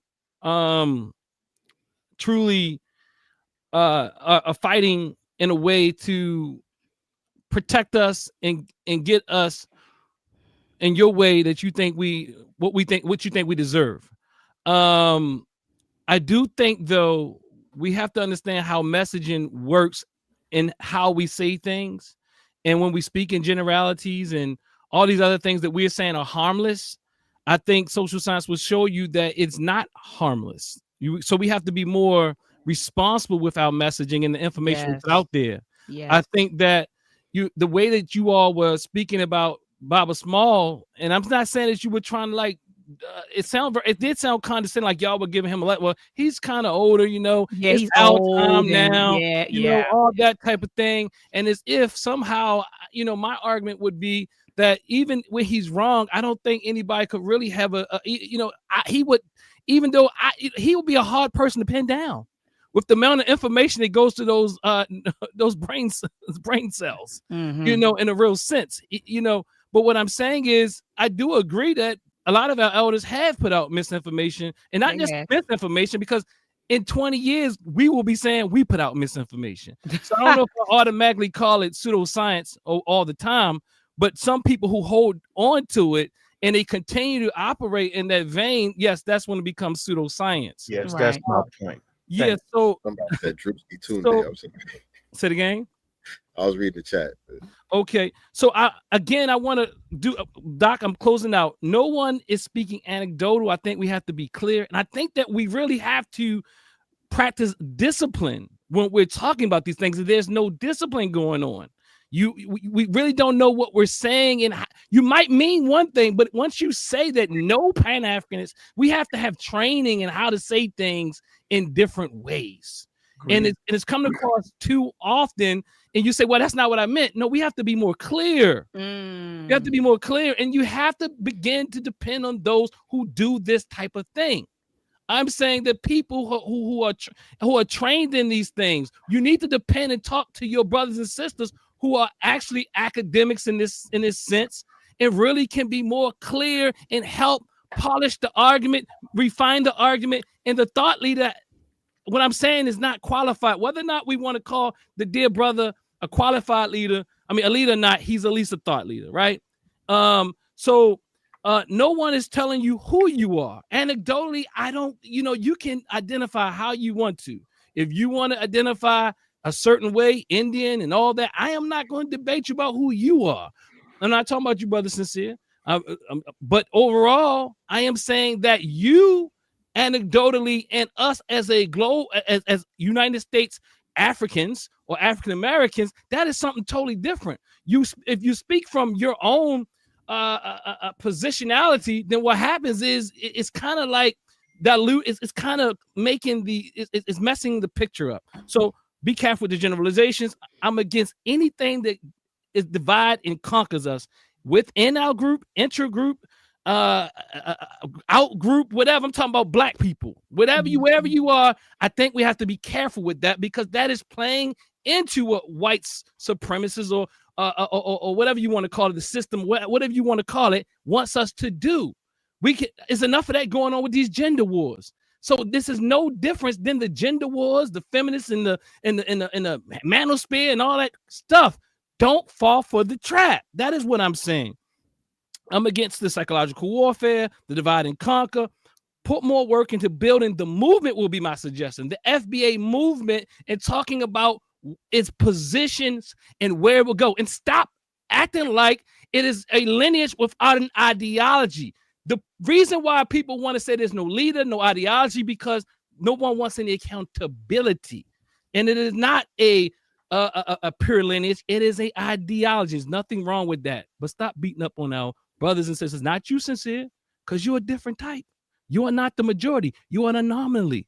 My dear brother down here too, he's so complex. I can tell he's a bright brother. That's why him and Unc going back and forth. You know what I'm saying? Both of them are bright. I'm saying, like, the wit is real, right? The wit is real. He's one of those brothers. The brother at the bottom, Dewan, he's one of those brothers that say, well, see, Dewan, you are very complex in the way you look at things. So you don't really care. But we have to understand that the way you say things, most people don't look at the world as new.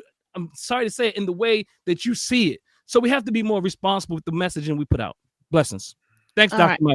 Ain't no problem. I just want to say this, fellas. Thank you. I'm not going to, no pushback to that. All right. I just want to say thank you all, everybody, Brother Brother Sincere, Dr. Asar, and Brother Dewan for coming on. I know we were going strong for 3 hours. And I do agree with Brother Sincere. Like, we did go off topic, right? We supposed to be addressing the interview, and then it went from addressing the interview to addressing the ideas surrounding, FBA. Hold up. While everybody was talking, I didn't cut nobody off. No, I wasn't trying to cut you off. Yeah, let me finish my thought. I just let everybody close out. I went from Brother Dewan to you, to Sincere, to Asar, and it's like, as soon as I open up my mouth, it was like, yeah, like, yo. I wasn't trying to. That's what happened, though. I just want to finish my thoughts. I allow everyone talk, and if people go back, and people that have been watching can say she talked the least out of everybody tonight. Literally. And then when it's time to close out, I just told everybody, hey, Brother Dewan, you go first. Brother Ankh, you go first. Sincere Love to God, you go first. Dr. Asar, you go. And then I went last. So I just, sitting here listening to 4 people talk for almost 3 hours and barely talking. I just feel like when I open my mouth, can I at least say something? You know what I mean? That's all I'm saying. So I want to first and foremost thank everybody for coming on tonight. I agree with Brother Sincere. We kind of went from saying that we were going to address the interview to addressing ideas surrounding FBA, back to addressing the interview towards the end. I do agree with it. I do agree with him that it could have been more constructive, but he made a great point. We're live and it's unscripted, and it wasn't like, here's the template or here's the outline we're following. We just kind of freestyled in the conversation with where it went. But nonetheless, I do appreciate everybody's thoughts, opinions and views. I want to thank the chat for participating, whether I agree with what you're saying or not. People came in, they participated. Brother Dewan, he brought his folks through. They came through heavy, Brother Dewan, for you tonight, honey. They came through heavy. Shout out to the pseudo killers and community of skeptics. They came through. Brother Sincere, I think you're streaming on your platform. Dr. Saw, you're streaming on your platform. So I do appreciate everybody who's been in the chat, kind of just engage in one another. And like I said, you may not agree with what we're saying, or that is your right, but at least you showed up tonight and you engaged, and I thank you all for that. Before everybody gets out of here, do me a favor, thumb up these videos, thumb them up, thumb it up, thumb it up. Also share this video, and lastly, subscribe to our YouTube channels. I know Sincere Love to God has a YouTube channel. Dr. Dennis Asar Winkler has one. Brother Ankh has one. Community of Skeptics. Brother Dewan, what's the name of your platform, brother? At Dewan B, DWANNB.